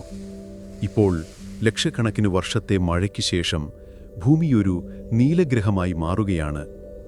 അതിൻ്റെ ഉപരിതലത്തിൻ്റെ ഭൂരിഭാഗവും ഒരാഗോള സമുദ്രത്താൽ മൂടപ്പെട്ടിരിക്കുന്നു. കറുത്ത അഗ്നിപർവ്വത ദ്വീപുകൾ മാത്രം അവിടെയും ഇവിടെയുമായി തലയുയർത്തി നിൽക്കുന്നു. ആകാശത്ത് ഇപ്പോഴും കനത്ത മേഘങ്ങളാണ്. സൂര്യൻ ഒരു മങ്ങിയ വെളിച്ചം മാത്രം നൽകുന്നു. പക്ഷേ ഭൂമി ഇപ്പോൾ ജീവന്റെ ഉത്ഭവത്തിനായുള്ള ഏറ്റവും പ്രധാനപ്പെട്ട ചേരുവ സ്വന്തമാക്കിയിരിക്കുന്നു: ജലം. ലക്ഷക്കണക്കിന് വർഷത്തെ പെരുമഴയ്ക്ക് ശേഷം ഭൂമി ഇപ്പോൾ ശാന്തമാണ്. ഒരു നീലഗ്രഹം, അതിൻ്റെ ഉപരിതലത്തിലെങ്ങും അലയടിക്കുന്ന ഒരു മഹാസമുദ്രം. ഇടയ്ക്കിടെ കറുത്ത പാറകളാൽ നിർമ്മിതമായ അഗ്നിപർവ്വത ദ്വീപുകൾ തലയുയർത്തി നിൽക്കുന്നു. ആകാശത്ത് ഇപ്പോഴും കനത്ത മേഘങ്ങളുണ്ട്. സൂര്യൻ ഒരു നേർത്ത വെളിച്ചം മാത്രം നൽകുന്നു. പക്ഷേ ഈ ലോകം ജീവനില്ലാത്ത ഒന്നാണ്, മനോഹരമായ എന്നാൽ നിശ്ചലമായ ഒരു ചിത്രം പോലെ. ഈ സമുദ്രത്തിൽ മീനുകളില്ല, ആകാശത്ത് പക്ഷികളില്ല, ആ കറുത്ത ദ്വീപുകളിൽ ഒരു പുൽക്കൊടി പോലുമില്ല. എങ്ങും കനത്ത നിശബ്ദത മാത്രം.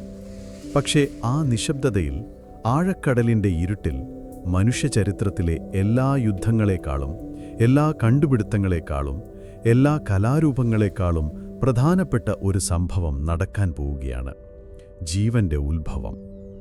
അതെങ്ങനെ സംഭവിച്ചു എന്നത് ശാസ്ത്രത്തിലെ ഏറ്റവും വലിയ രഹസ്യങ്ങളിലൊന്നാണ്. ജീവനില്ലാത്ത രാസവസ്തുക്കൾക്ക് എങ്ങനെയാണ് സ്വയം സംഘടിച്ച് ജീവന്റെ തുടിപ്പുള്ള ഒന്നായി മാറാൻ കഴിഞ്ഞത്? ഈ ചോദ്യത്തിന് ഉത്തരം കണ്ടെത്താൻ നമുക്ക് ജീവന്റെ അടിസ്ഥാന ചേരുവകൾ എന്തൊക്കെയാണെന്ന് നോക്കാം. ഒന്നാമതായി, ജലം. അതിപ്പോൾ ഭൂമിയിൽ സുലഭമാണ്. രണ്ടാമതായി, ഊർജം. സൂര്യനിൽ നിന്ന് നേർത്ത ഊർജം വരുന്നുണ്ട്. കൂടാതെ ഭൂമിയുടെ ഉള്ളിൽ നിന്നും ചൂട് പുറത്തേക്ക് വരുന്നുണ്ട്. മൂന്നാമതായി, ഏറ്റവും പ്രധാനപ്പെട്ടത്, ഓർഗാനിക് സംയുക്തങ്ങൾ അഥവാ ഓർഗാനിക് കോമ്പൗണ്ട്സ്, അതായത് കാർബൺ അടിസ്ഥാനമാക്കിയുള്ള സങ്കീർണമായ തന്മാത്രകൾ. ജീവന്റെ ഇഷ്ടികകൾ എന്ന് നമുക്കിതിനെ വിളിക്കാം. അമിനോ ആസിഡുകൾ പ്രോട്ടീനുകൾ ഉണ്ടാക്കാൻ, ന്യൂക്ലിയോടൈഡുകൾ DNA ഉണ്ടാക്കാൻ, ലിപ്പിഡുകൾ കോശങ്ങളുടെ പുറംചട്ടയുണ്ടാക്കാൻ എന്നിവരെല്ലാം ഇതിൽപ്പെടും. ഈ ഇഷ്ടികകൾ എവിടെ നിന്ന് വന്നു? ഒരു സാധ്യത അവ ഭൂമിയിൽ തന്നെ രൂപപ്പെട്ടു എന്നതാണ്. ആദ്യകാല അന്തരീക്ഷത്തിൽ കാർബൺ ഡയോക്സൈഡും മീഥേനും അമോണിയയും എല്ലാം ഉണ്ടായിരുന്നു. ആകാശത്ത് നിരന്തരമായി ഇടിമിന്നലുകൾ ഉണ്ടാകുമ്പോൾ ആ ഊർജത്തിൽ ഈ ലളിതമായ വാതകങ്ങൾ കൂടിച്ചേർന്ന് കൂടുതൽ സങ്കീർണമായ അമിനോ ആസിഡുകൾ പോലുള്ള തന്മാത്രകൾ രൂപപ്പെട്ടിരിക്കാം. 1950കളിൽ നടത്തിയ പ്രശസ്തമായ മില്ലർ-യൂറി പരീക്ഷണം ഇത് സാധ്യമാണെന്ന് തെളിയിച്ചിട്ടുണ്ട്. എന്നാൽ മറ്റൊരു സാധ്യത കൂടിയുണ്ട്. ഒരുപക്ഷെ ജീവന്റെ ഈ ഇഷ്ടികകളും ബഹിരാകാശത്തുനിന്നുള്ള ഒരു സമ്മാനമായിരുന്നിരിക്കാം. നമ്മൾ മുൻപ് പറഞ്ഞില്ലേ, ലേറ്റ് ഹെവി ബോംബാർഡ്മെന്റ് കാലത്ത് ലക്ഷക്കണക്കിന് വാൽനക്ഷത്രങ്ങളും ക്ഷുദ്രഗ്രഹങ്ങളും ഭൂമിയിൽ വന്ന് ഇടിച്ചിരുന്നു എന്ന്. അവ വെള്ളം മാത്രമല്ല കൊണ്ടുവന്നത്. ശാസ്ത്രജ്ഞർ ബഹിരാകാശത്ത് നിന്ന് ഭൂമിയിൽ പതിച്ച ഉൽക്കകളെ പരിശോധിച്ചപ്പോൾ അവയിൽ പലതിലും അമിനോ ആസിഡുകൾ ഉൾപ്പെടെയുള്ള ഓർഗാനിക് തന്മാത്രകൾ കണ്ടെത്തിയിട്ടുണ്ട്. അതായത് ജീവന്റെ അടിസ്ഥാന ഘടകങ്ങൾ പ്രപഞ്ചത്തിൽ സാധാരണമാണ്. ഒരു പക്ഷേ ഭൂമിയിലെ ആദ്യത്തെ ഓർഗാനിക് സംയുക്തങ്ങൾ ഇങ്ങനെ ബഹിരാകാശത്ത് നിന്ന് വന്നതായിരിക്കാം. ഇനി ഈ ചേർവകളെല്ലാം എവിടെ വെച്ചാണ് പാചകം ചെയ്യപ്പെട്ടത്? എവിടെ വെച്ചാണ് ജീവന്റെ ആദ്യത്തെ പാചകക്കുറിപ്പ് തയ്യാറാക്കിയത്? ചാൾസ് ഡാർവിൻ വിഭാവനം ചെയ്തത് സൂര്യപ്രകാശമേൽക്കുന്ന രാസവസ്തുക്കൾ നിറഞ്ഞ ഒരു ചെറിയ ചൂടുള്ള കുളത്തിൽ വെച്ചായിരിക്കാം ജീവൻ ഉത്ഭവിച്ചതെന്നാണ്. എന്നാൽ ഈ സിദ്ധാന്തത്തിന് ഒരു വലിയ പ്രശ്നമുണ്ട്. അന്ന് ഭൂമിക്ക് ഓസോൺ പാളിയില്ല. അതുകൊണ്ട് സൂര്യനിൽ നിന്നുള്ള അതിശക്തമായ അൾട്രാവയലറ്റ് രശ്മികൾ ഒരു മറയുമില്ലാതെ ഭൂമിയിൽ പതിച്ചിരുന്നു. ഈ രശ്മികൾക്ക് സങ്കീർണമായ ഓർഗാനിക് തന്മാത്രകളെ എളുപ്പത്തിൽ വിഘടിപ്പിച്ച് നശിപ്പിക്കാൻ കഴിയും. അതുകൊണ്ട് ഉപരിതലത്തിലെ ഒരു കുളത്തിൽ ജീവൻ രൂപപ്പെടാനുള്ള സാധ്യത കുറവാണ്. അപ്പോൾ പിന്നെ എവിടെ? ഉത്തരം കണ്ടെത്താൻ നമ്മൾ ആ ആദിമ സമുദ്രത്തിന്റെ ആഴങ്ങളിലേക്ക് പോകണം. സൂര്യപ്രകാശത്തിന് ഒരിക്കലും എത്തിച്ചേരാനാവാത്ത ആഴക്കടലിൻ്റെ അടിത്തട്ടിലേക്ക് നമ്മൾ സാങ്കല്പികമായി യാത്ര ചെയ്യുകയാണ്. ഇവിടെ എങ്ങും കൂരിരുട്ടാണ്. മുകളിലുള്ള കിലോമീറ്ററുകളോളം വെള്ളത്തിൻ്റെ ഭാരം കാരണം മർദ്ദം അതിഭീമമാണ്. ഒരു മനുഷ്യശരീരം നിമിഷനേരം കൊണ്ട് ഞെരിഞ്ഞമർന്നു പോകും. പക്ഷേ ഇവിടെ, ഈ ഇരുണ്ട ലോകത്ത്, ജീവന്റെ ഉത്ഭവത്തിന് ഏറ്റവും അനുയോജ്യമായ ഒരിടമുണ്ട്. അവയാണ് ഹൈഡ്രോകർമൽ വെന്റുകൾ. സമുദ്രത്തിന്റെ അടിത്തട്ടിലെ വിള്ളലുകളിലൂടെ കടൽവെള്ളം ഭൂമിയുടെ ഉള്ളിലേക്ക് ഊർന്നിറങ്ങുന്നു. അവിടെ മാഗ്മയുടെ അടുത്തുവെച്ച് അത് അതിഭീമമായ ചൂടിൽ തിളയ്ക്കുന്നു. ഈ ചുട്ടുപഴുത്ത വെള്ളം പാറകളിൽ നിന്നുള്ള ധാതുക്കളും രാസവസ്തുക്കളുമായി കലർന്ന് തിരികെ സമുദ്രത്തിലേക്ക് ഒരു പുകക്കുഴൽ പോലെ ചീറ്റുന്നു. ഈ പുകക്കുഴലുകളെ ബ്ലാക്ക് സ്മോക്കേഴ്സ് എന്ന് വിളിക്കുന്നു. കാരണം അവ പുറത്തുവിടുന്ന വെള്ളത്തിൽ ഇരുമ്പിൻ്റെയും സൾഫറിൻ്റെയും കറുത്ത കണികകൾ ധാരാളമുണ്ട്. ഈ വെന്റുകൾക്ക് ചുറ്റുമുള്ള പരിസ്ഥിതി അത്ഭുതകരമാണ്. പുറത്ത് സമുദ്രജലം തണുത്തുറഞ്ഞതാണ്. എന്നാൽ വെന്റിൽ നിന്ന് വരുന്ന വെള്ളത്തിന് 400 ഡിഗ്രി സെൽഷ്യസിലധികം ചൂടുണ്ട്. ഇവിടെ സൂര്യപ്രകാശമില്ല, പക്ഷേ ഊർജമുണ്ട്. രാസോർജം. വെന്റുകൾ പുറത്തുവിടുന്ന ഹൈഡ്രജൻ സൾഫൈഡ് പോലുള്ള രാസവസ്തുക്കൾ ഓക്സീകരിക്കപ്പെടുമ്പോൾ ഊർജം പുറത്തുവരുന്നു. ഇതിനെയാണ് കീമോസിന്തസിസ് എന്ന് പറയുന്നത്. അതായത് പ്രകാശത്തെ ആശ്രയിക്കാതെ രാസവസ്തുക്കളെ ഭക്ഷിച്ച് ജീവിക്കാനുള്ള കഴിവ്. ഇന്നും ഭൂമിയിലെ ഇത്തരം വെന്റുകൾക്ക് ചുറ്റും ബാക്ടീരിയകളും വിചിത്രജീവികളും അടങ്ങുന്ന ഒരു വലിയ ആവാസവ്യവസ്ഥയുണ്ട്. ശാസ്ത്രജ്ഞർ കരുതുന്നത് ഇതായിരിക്കാം ജീവന്റെ കളിത്തൊട്ടിൽ എന്നാണ്.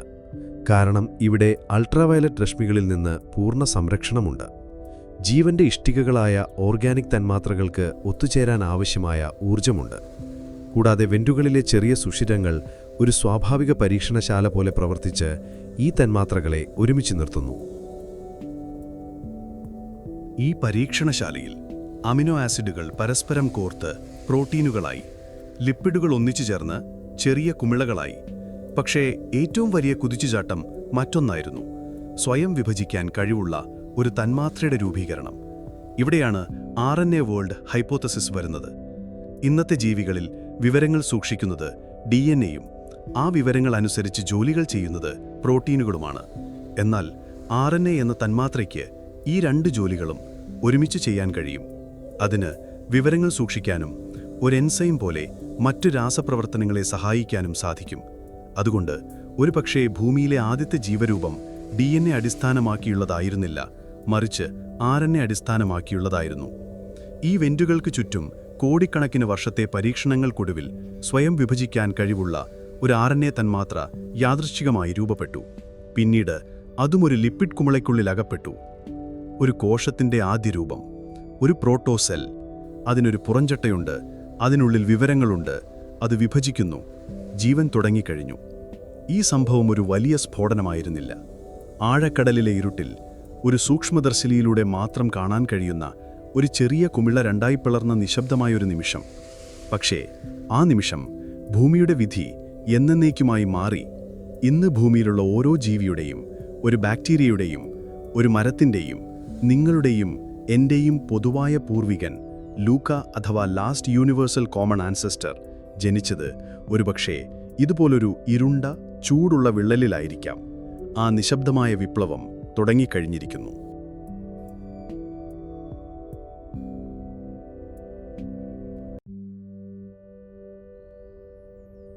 ആഴക്കടലിലെ ഇരുട്ടിൽ പിറന്ന ജീവൻ ആ കറുത്ത പുകക്കുഴലുകൾക്ക് ചുറ്റും ഒതുങ്ങി നിന്നില്ല. കോടിക്കണക്കിന് വർഷങ്ങൾ ഒരു നിമിഷം പോലെ കടന്നുപോകുമ്പോൾ ഈ സൂക്ഷ്മജീവികൾ പതിയെ പതിയെ ആഗോള സമുദ്രം മുഴുവൻ വ്യാപിക്കുന്നു. അവരെ സംബന്ധിച്ചിടത്തോളം അതൊരു പരദീസിയായിരുന്നു. ശത്രുക്കളില്ല, വേട്ടക്കാരില്ല. സമുദ്രം മുഴുവൻ രാസവസ്തുക്കൾ നിറഞ്ഞ ഒരു വലിയ ഭക്ഷണശാല പോലെയായിരുന്നു.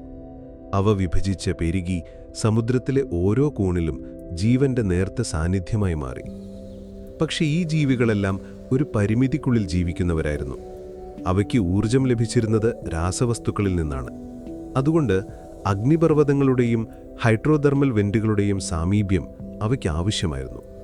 എന്നാൽ ചില കോശങ്ങൾ ഒരു പുതിയ സാധ്യത കണ്ടെത്തുന്നു.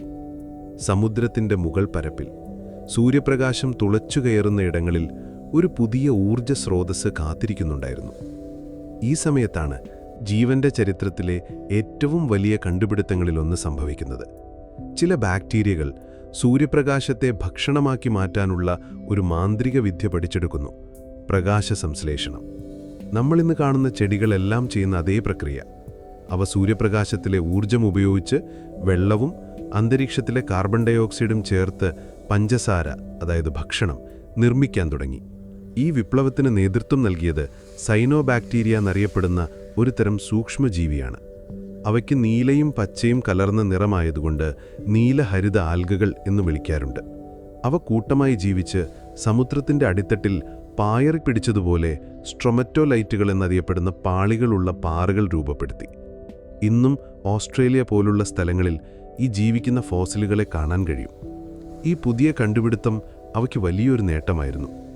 രാസവസ്തുക്കൾക്കായി കാത്തുനിൽക്കാതെ സൂര്യനുള്ളിടത്തോളം കാലം അവയ്ക്ക് ഭക്ഷണം നിർമ്മിക്കാം. അതുകൊണ്ട് അവ അതിവേഗം പെരുകി സമുദ്രത്തിൻ്റെ മുകൾ പരപ്പ് മുഴുവൻ അവരുടെ ഒരു പച്ച പരവതാനിയായി മാറി. പക്ഷേ ഈ പ്രകാശ സംശ്ലേഷണം എന്ന പ്രക്രിയയ്ക്ക് ഒരു ഉപോൽപ്പന്നമുണ്ടായിരുന്നു, ഒരു മാലിന്യം.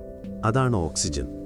ഇന്ന് നമ്മൾ ജീവശ്വാസമായി കാണുന്ന ഓക്സിജൻ അന്ന് ആ സൂക്ഷ്മജീവികളെ സംബന്ധിച്ചിടത്തോളം ഒരു വിഷവാതകമായിരുന്നു. അത് അവയുടെ കോശങ്ങൾക്ക് ഹാനികരമായിരുന്നു. അതുകൊണ്ട് അവ അതിനെ പുറന്തള്ളി. കോടിക്കണക്കിന് സയനോബാക്ടീരിയകൾ കോടിക്കണക്കിന് വർഷങ്ങളോളം ഈ ഓക്സിജൻ പുറത്തുവിട്ടുകൊണ്ടിരുന്നു. പക്ഷേ ഈ ഓക്സിജൻ അന്തരീക്ഷത്തിലേക്ക് പോയില്ല. കാരണം അന്നത്തെ സമുദ്രത്തിൽ വലിയ അളവിൽ ഇരുമ്പ് ലയിച്ചു ചേർന്നിരുന്നു. അഗ്നിപർവ്വതങ്ങൾ പുറത്തുവിട്ട ഇരുമ്പായിരുന്നു അത്. ഈ ഓക്സിജൻ സമുദ്രത്തിലെ ഇരുമ്പുമായി രാസപ്രവർത്തനത്തിലേർപ്പെട്ടു.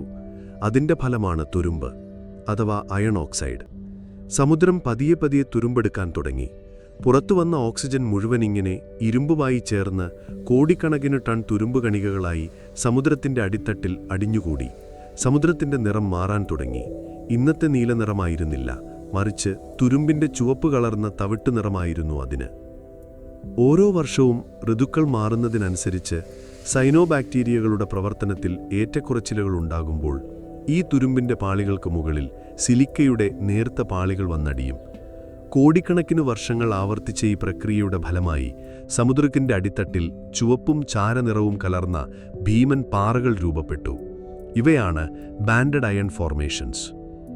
ഇന്ന് നമ്മൾ ഉപയോഗിക്കുന്ന ഇരുമ്പിൻ്റെ 90% ഖനനം ചെയ്തെടുക്കുന്നത് 250 കോടി വർഷം പഴക്കമുള്ള ഈ പാറകളിൽ നിന്നാണ്.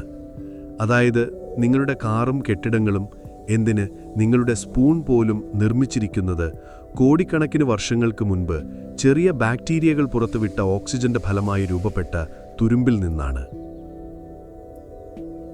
ഏകദേശം 100 കോടി വർഷത്തോളം, അതായത് 1 ബില്യൺ വർഷം, ഈ പ്രക്രിയ തുടർന്നു. സൈനോബാക്ടീരിയകൾ പുറത്തുവിടുന്ന ഓക്സിജൻ മുഴുവൻ സമുദ്രത്തിലെ ഇരുമ്പിനെ തുരുമ്പാക്കാൻ ഉപയോഗിച്ചുകൊണ്ടിരുന്നു. അവസാനം സമുദ്രത്തിൽ ലയിച്ചു ചേർന്ന ഇരുമ്പെല്ലാം തീർന്നു. സമുദ്രം തുരുമ്പെടുക്കുന്നത് നിന്നു. ഇപ്പോൾ പുതുതായി ഉണ്ടാകുന്ന ഓക്സിജന് പോകാൻ ഒരിടമില്ല. അത് സമുദ്രത്തിൽ നിന്ന് കുമിളകളായി പുറത്തുവന്ന് ആദ്യമായി അന്തരീക്ഷത്തിലേക്ക് കലരാൻ തുടങ്ങുന്നു. ഇതാണ് ഗ്രേറ്റ് ഓക്സിജനേഷൻ ഇവന്റ് അഥവാ മഹാ ഓക്സീകരണ സംഭവം എന്ന് ചരിത്രത്തിൽ അറിയപ്പെടുന്നത്. ഏകദേശം 240 കോടി വർഷങ്ങൾക്ക് മുൻപാണ് ഇത് സംഭവിക്കുന്നത്. അതൊരു സന്തോഷ വാർത്തയായിരുന്നില്ല, അതൊരു ആഗോള ദുരന്തമായിരുന്നു, ഒരു ഓക്സിജൻ മഹാദുരന്തം. കാരണം അന്ന് ഭൂമിയിൽ ജീവിച്ചിരുന്ന ഭൂരിഭാഗം സൂക്ഷ്മജീവികളും വായുരഹിത സാഹചര്യങ്ങളിൽ ജീവിക്കുന്നവരായിരുന്നു. അവയ്ക്ക് ഓക്സിജൻ അതിമാരകമായ ഒരു വിഷമായിരുന്നു. മനുഷ്യർക്ക് സയനൈഡ് എങ്ങനെയോ അതുപോലെ. അന്തരീക്ഷത്തിൽ ഓക്സിജന്റെ അളവ് പതിയെ പതിയെ കൂടാൻ തുടങ്ങിയപ്പോൾ ഈ ജീവികൾക്ക് പിടിച്ചു നിൽക്കാനായില്ല. അവ കൂട്ടത്തോടെ ചത്തൊടുങ്ങി. ജീവന്റെ ചരിത്രത്തിലെ ആദ്യത്തെ, ഒരുപക്ഷെ ഏറ്റവും വലിയ മഹാവംശനാശം. വിരോധാഭാസമെന്ന് പറയട്ടെ, ഇതിന് കാരണമായത് മറ്റൊരു ജീവരൂപം തന്നെയായിരുന്നു.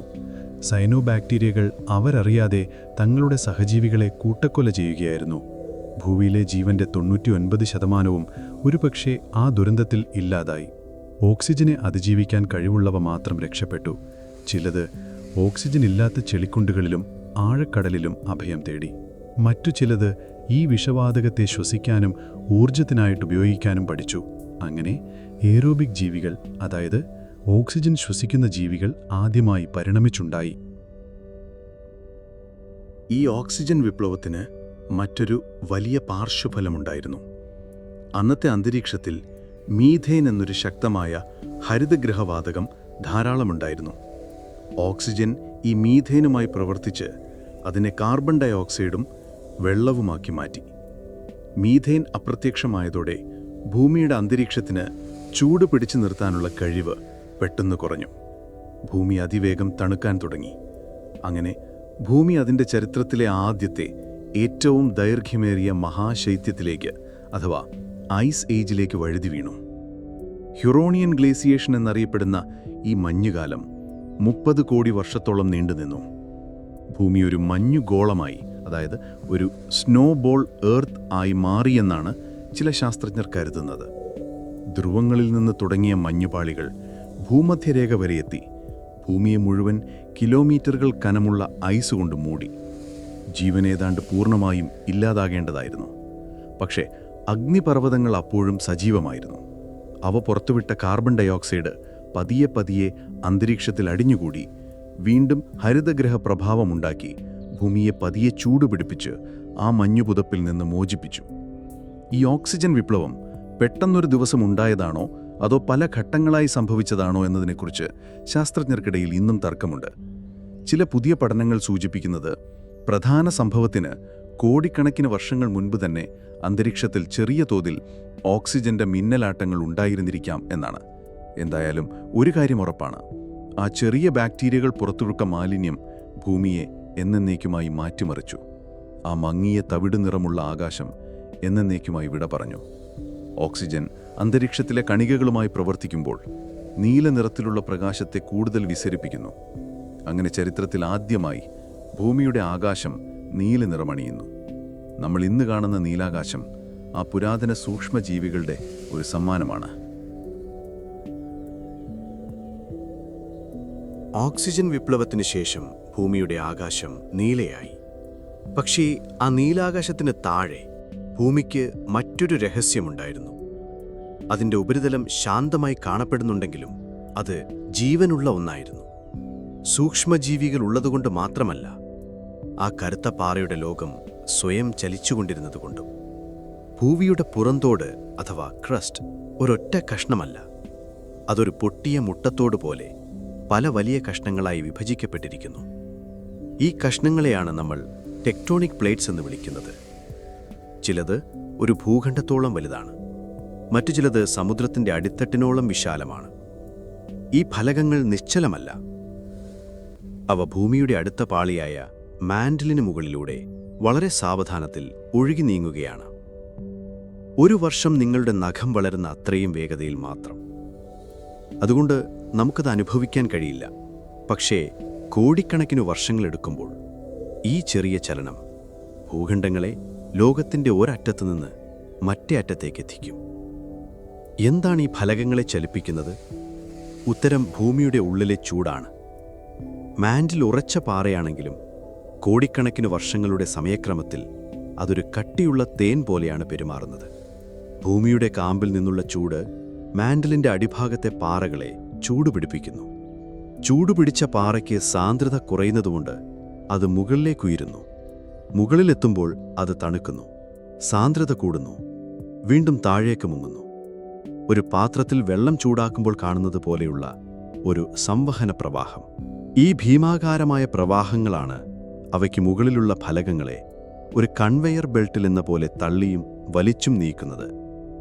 ഈ ചലനത്തിൻ്റെ ഫലമായി ഭൂഖണ്ഡങ്ങൾ ചിലപ്പോൾ പരസ്പരം കൂട്ടിയിടിക്കും. അപ്പോൾ ഹിമാലയം പോലുള്ള പർവ്വതനിരകൾ രൂപപ്പെടും. ചിലപ്പോൾ അവ പരസ്പരം അകന്നുപോകും. അപ്പോൾ പുതിയ സമുദ്രങ്ങളുണ്ടാകും. ഇതൊരു കോസ്മിക് നൃത്തമാണ്, കോടിക്കണക്കിന് വർഷങ്ങൾ നീണ്ടുനിൽക്കുന്ന ഒരു ഭീമൻ ജിഗ്സോ പസിൽ. ഏകദേശം 100 കോടി വർഷങ്ങൾക്ക് മുൻപ് ഈ നൃത്തത്തിൻ്റെ ഫലമായി ഭൂമിയിലെ ഏതാണ്ട് എല്ലാ കരഭാഗങ്ങളും ഒന്നിച്ചു ചേർന്ന് ഒരു ഭീമാകാരമായ ഭൂഖണ്ഡം രൂപപ്പെട്ടു. അതിനെ ശാസ്ത്രജ്ഞർ റുഡീനിയ എന്ന് വിളിക്കുന്നു. റഷ്യൻ ഭാഷയിൽ ജന്മം നൽകുക എന്നർത്ഥം വരുന്ന വാക്കിൽ നിന്നാണ് ഈ പേര് വന്നത്. കാരണം പിന്നീട് വന്ന എല്ലാ ഭൂഖണ്ഡങ്ങളും ഇതിൽ നിന്നാണ് പിറന്നതെന്ന് കരുതപ്പെടുന്നു. റൊഡീനിയ ഇന്നത്തെ പോലെ ഒരു പച്ചപ്പുള്ള ലോകമല്ല. അതൊരു വിജനമായ പാറകൾ നിറഞ്ഞ ഒരു മഹാമരുഭൂമിയായിരുന്നു. സസ്യങ്ങളില്ല, മണ്ണില്ല, മൃഗങ്ങളില്ല. ശക്തമായ കാറ്റും പാറകളെ പൊടിക്കുന്ന മഴയും മാത്രം. ഈ ഭീമൻ ഭൂഖണ്ഡത്തിൻ്റെ കാലാവസ്ഥയും വിചിത്രമായിരുന്നു. അതിൻ്റെ വിശാലമായ ഉൾപ്രദേശങ്ങളിൽ സമുദ്രത്തിൻ്റെ സ്വാധീനം എത്താതിരുന്നതുകൊണ്ട് അവിടെ അതികഠിനമായ ചൂടും തണുപ്പുമായിരുന്നു. റുഡീനിയയുടെ കൃത്യമായ രൂപം എങ്ങനെയായിരുന്നു, ഏതൊക്കെ ഭാഗങ്ങൾ എവിടെയായിരുന്നു എന്നതിനെക്കുറിച്ച് ശാസ്ത്രലോകത്ത് ഇന്നും വലിയ തർക്കങ്ങൾ നിലനിൽക്കുന്നുണ്ട്. നമ്മുടെ കയ്യിലുള്ളത് പുരാതന പാറകളിൽ ഒളിഞ്ഞിരിക്കുന്ന ചില സൂചനകൾ മാത്രമാണ്. ആ സൂചനകൾ വെച്ച് പല ഭൂപടങ്ങളും അവർ തയ്യാറാക്കിയിട്ടുണ്ടെങ്കിലും ഓരോന്നും വ്യത്യസ്തമാണ്. റുഡീനിയ എന്ന ആ പുരാതന ഭൂഖണ്ഡം ഇന്നും പൂർണ്ണമായി തെളിയിക്കാനാവാത്ത ഒരു രഹസ്യമായി തുടരുന്നു. പക്ഷേ ഒരു കാര്യം ഉറപ്പാണ്, അത് എന്നെന്നും നിലനിന്നില്ല. അതിനെ ഒരുമിച്ചു കൂട്ടിയ അതേ ശക്തി തന്നെ അതിനെ തകർക്കാനും തുടങ്ങി. റൊഡീനിയ എന്ന ഭീമൻ ഭൂഖണ്ഡം ഒരു വലിയ പുതപ്പ് പോലെയായിരുന്നു. അത് ഭൂമിയുടെ ഉള്ളിൽ നിന്നുള്ള ചൂടിനെ പുറത്തേക്ക് പോകാൻ അനുവദിക്കാതെ അടിയിൽ കുടുക്കി നിർത്തി. ഈ ചൂടടിഞ്ഞുകൂടി റൊഡീനിയയുടെ അടിയിലുള്ള മാന്റിലിനെ ഒരു ബ്ലോ ടോർച്ച് പോലെ ഉരുക്കാൻ തുടങ്ങി. സമ്മർദ്ദം കൂടി വന്നപ്പോൾ റൊഡീനിയയുടെ പുറന്തോടിൽ വലിയ വിള്ളലുകൾ വീണു. അഗ്നിപർവ്വതങ്ങൾ കൂട്ടത്തോടെ പൊട്ടിത്തെറിച്ചു. ഏകദേശം 75 കോടി വർഷങ്ങൾക്ക് മുൻപ് ആ മഹാഭൂഖണ്ഡം കഷ്ണങ്ങളായി അടർന്നു മാറാൻ തുടങ്ങി. ഈ തകർച്ച ഭൂമിയുടെ കാലാവസ്ഥയെ ആകെ തകിടം മറിച്ചു. പുതിയതായി രൂപപ്പെട്ട ചെറിയ ഭൂഖണ്ഡങ്ങൾക്ക് ചുറ്റും പുതിയ സമുദ്രങ്ങളുണ്ടായി. ഇത് കൂടുതൽ ബാഷ്പീകരണത്തിനും തന്മൂലം കൂടുതൽ മഴയ്ക്കും കാരണമായി. ഈ മഴ അന്തരീക്ഷത്തിലെ കാർബൺ ഡയോക്സൈഡിനെ വലിയ അളവിൽ വെള്ളത്തിൽ ലയിപ്പിച്ച് സമുദ്രത്തിലേക്ക് കൊണ്ടുപോയി. ഹരിതഗ്രഹ പ്രഭാവം കുറഞ്ഞതോടെ ഭൂമി വീണ്ടും തണുത്തുറയാൻ തുടങ്ങി. ഇത് ഭൂമിയുടെ ചരിത്രത്തിലെ ഏറ്റവും കഠിനമായ മഞ്ഞുകാലത്തിന്, ക്രയോജീനിയൻ കാലഘട്ടത്തിന് തുടക്കമിട്ടു. ഹ്യൂറോണിയൻ മഞ്ഞുകാലത്തേക്കാൾ ഭീകരമായിരുന്നു ഇത്. ഭൂമി വീണ്ടും ഒരു മഞ്ഞുഗോളമായി മാറി. 1 കിലോമീറ്ററിലധികം കനമുള്ള ഐസ് ഭൂമിയെ മുഴുവൻ മൂടി. പക്ഷേ ഈ മഞ്ഞുയുഗവും അവസാനിച്ചു.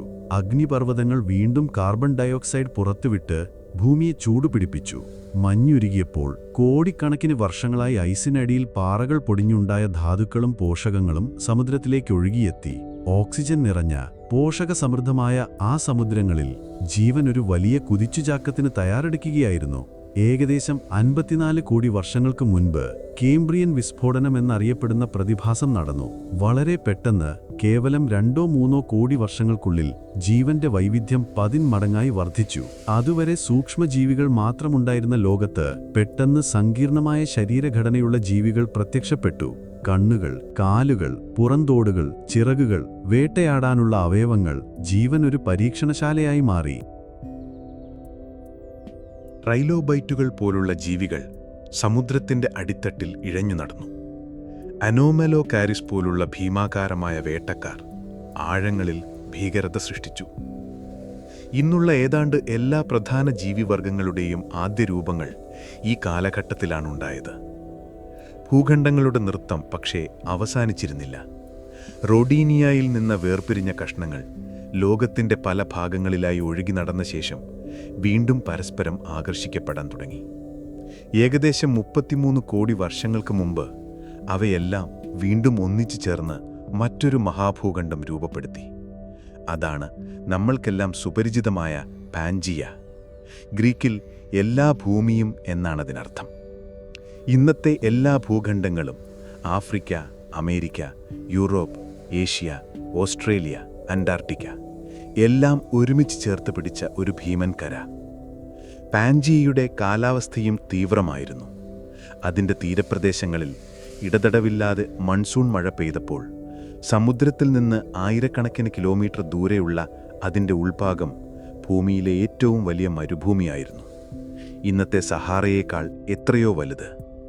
ഈ സമയത്താണ് ജീവൻ ആദ്യമായി കരയിലേക്ക് കയറുന്നത്. പായലുകളും പന്നൽ ചെടികളും ഈർപ്പമുള്ള തീരങ്ങളിൽ പച്ചപ്പു നൽകി തുടങ്ങി. ഉഭയജീവികൾ വെള്ളത്തിൽ നിന്ന് കരയിലേക്ക് കയറി. പിന്നീട് അവയിൽ നിന്ന് ആദ്യത്തെ ഉരഗങ്ങൾ പരിണമിച്ചുണ്ടായി. അവയ്ക്ക് വെള്ളത്തെ ആശ്രയിക്കാതെ ജീവിക്കാൻ കഴിഞ്ഞതുകൊണ്ട് പാൻജിയയുടെ വരണ്ട ഉൾപ്രദേശങ്ങളിലേക്ക് വ്യാപിക്കാൻ സാധിച്ചു.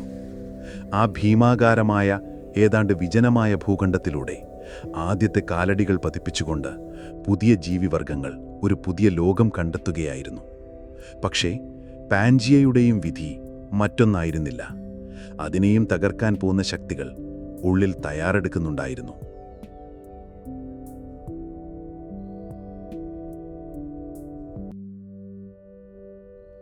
പാൻജിയ എന്ന മഹാഭൂഖണ്ഡത്തിൽ ജീവൻ തഴച്ചു വളരുകയാണ്. ഈർപ്പമുള്ള തീരങ്ങളിൽ ഭീമൻ പന്നൽ ചെടികൾ കാടുകൾ തീർക്കുന്നു. ആ കാടുകളിൽ ഇന്നത്തെ തുമ്പികളെക്കാൾ 10 മടങ്ങ് വലുപ്പമുള്ള ഭീമൻ പ്രാണികൾ പറന്നു നടക്കുന്നു. കരിയിൽ ആദ്യമായി കാലുകുത്തിയ ഉഭയജീവികളിൽ നിന്ന് പരിണമിച്ചുണ്ടായ ഉരഗങ്ങൾ പാൻജിയയുടെ വരണ്ട ഉൾപ്രദേശങ്ങളിലേക്ക് പതുക്കെ വ്യാപിക്കുകയാണ്. സമുദ്രങ്ങളിലാകട്ടെ വിചിത്ര രൂപികളായ മത്സ്യങ്ങളും പവിഴപ്പുറ്റുകളും നിറഞ്ഞിരിക്കുന്നു. ജീവൻ അതിൻ്റെ സർഗാത്മകതയുടെ ഉന്നതിയിലാണ്. ഓരോ ജീവിയും അതിജീവിക്കാനായി പുതിയ വഴികൾ കണ്ടെത്തുന്നു. പക്ഷേ ഈ കഥയ്ക്ക് എപ്പോഴും സന്തോഷകരമായ ഒരു ഭാവം മാത്രമല്ല ഉള്ളത്. ജീവന്റെ ചരിത്രം എന്നത് ജനനത്തിന്റെ മാത്രമല്ല, മരണത്തിന്റെയും കഥ കൂടിയാണ്. ഓരോ നിമിഷവും ജീവികൾ ജനിക്കുന്നു, മരിക്കുന്നു.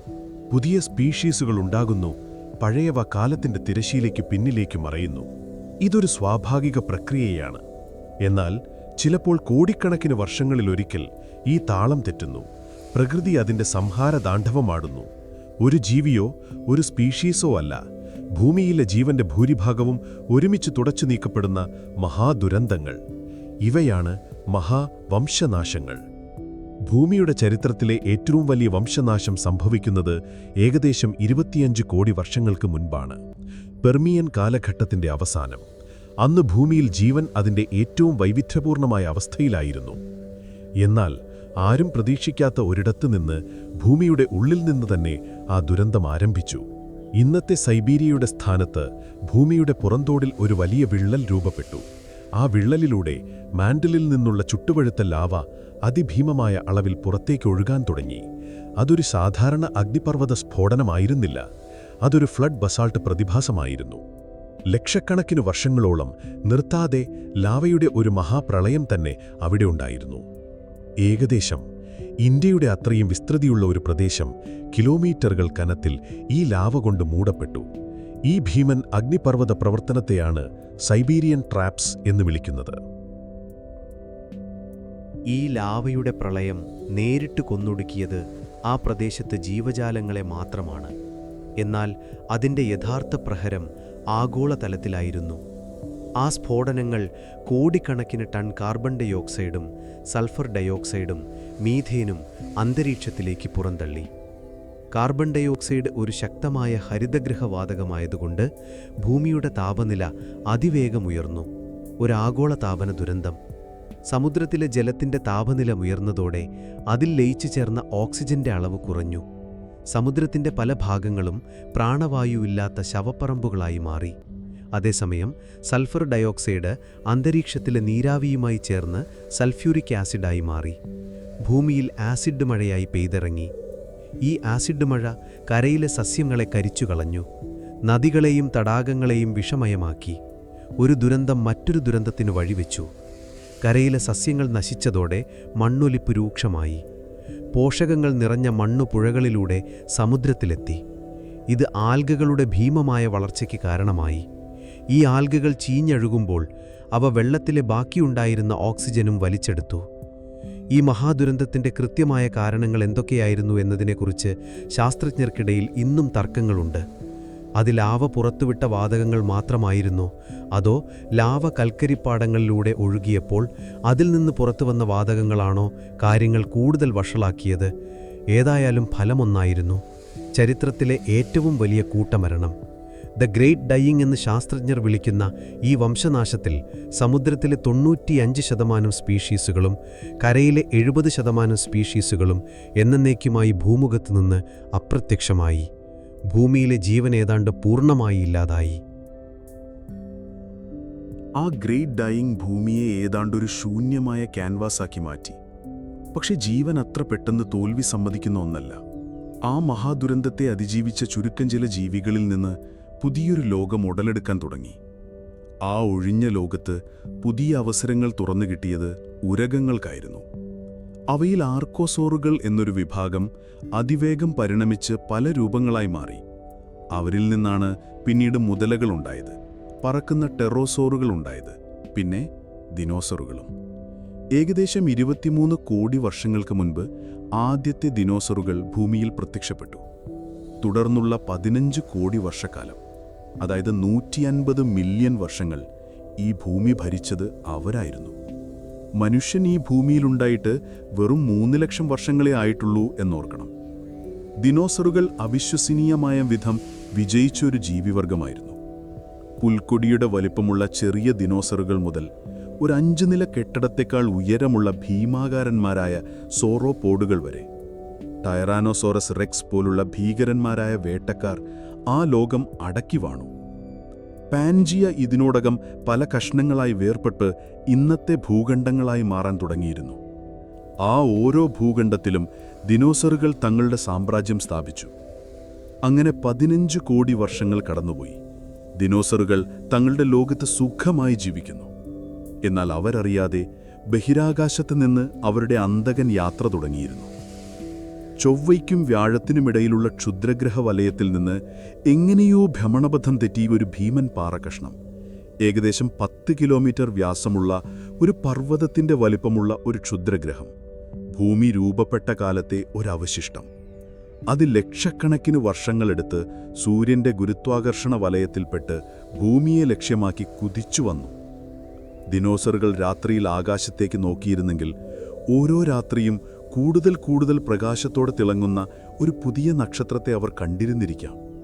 പക്ഷെ അതൊരു നക്ഷത്രമായിരുന്നില്ല, മരണത്തിന്റെ ദൂതനായിരുന്നു. 6.6 കോടി വർഷങ്ങൾക്ക് മുൻപ് ആ ദിനം വന്നെത്തി. സെക്കൻഡിൽ 20 കിലോമീറ്റർ എന്ന അവിശ്വസനീയമായ വേഗതയിൽ ആ ക്ഷുദ്രഗ്രഹം ഭൂമിയുടെ അന്തരീക്ഷത്തിലേക്ക് തുളച്ചു കയറി. ഇന്നത്തെ മെക്സിക്കോയിലെ യുക്കാറ്റൻ ഉപദ്വീപിനടുത്തുള്ള കടലിലാണ് അത് പതിച്ചത്. ആ നിമിഷം സൂര്യനേക്കാൾ ലക്ഷക്കണക്കിന് മടങ്ങ് പ്രകാശത്തോടെ അതൊരു വലിയ തീഗോളമായി പൊട്ടിത്തെറിച്ചു. 100 കോടി ഹിരോഷിമ ബോംബുകൾ ഒരുമിച്ച് പൊട്ടുന്നതിലും അധികമായിരുന്നു അതിൻ്റെ ഊർജം. ആഘാതത്തിൽ 180 കിലോമീറ്റർ വ്യാസമുള്ള ഒരു ഭീമൻ ഗർത്തം, ചിക്സുലൂബ് ഗർത്തം, രൂപപ്പെട്ടു. ആ ഇടിയുടെ ആഘാതത്തിൽ നിന്ന് ആയിരക്കണക്കിന് കിലോമീറ്റർ ചുറ്റളവിലുള്ളതെല്ലാം നിമിഷനേരം കൊണ്ട് ബാഷ്പീകരിച്ചുപോയി. ആഘാതതരംഗം ഭൂമിയെ ഒരു മണി പോലെ വിറപ്പിച്ചു. ലോകമെമ്പാടും അതിഭീമമായ ഭൂകമ്പങ്ങൾക്കും അഗ്നിപർവ്വത സ്ഫോടനങ്ങൾക്കും കാരണമായി. ഭീമൻ സുനാമികൾ ഭൂഖണ്ഡങ്ങളുടെ ഉൾഭാഗത്തേക്ക് അടിച്ചുകയറി. പക്ഷേ യഥാർത്ഥ കൊലയാളി അതൊന്നുമായിരുന്നില്ല. ആ ഇടിയിൽ കോടിക്കണക്കിന് ടൺ പൊടിപടലങ്ങളും പാറയുടെ നീരാവിയും സൾഫറും അന്തരീക്ഷത്തിലേക്ക് തെറിച്ചുയർന്നു. ഈ കറുത്ത മേഘം ഭൂമിയെ മുഴുവൻ ഒരു പുതപ്പുപോലെ മൂടി മാസങ്ങളോളം, ഒരുപക്ഷെ വർഷങ്ങളോളം സൂര്യപ്രകാശത്തെ പൂർണ്ണമായും തടഞ്ഞു.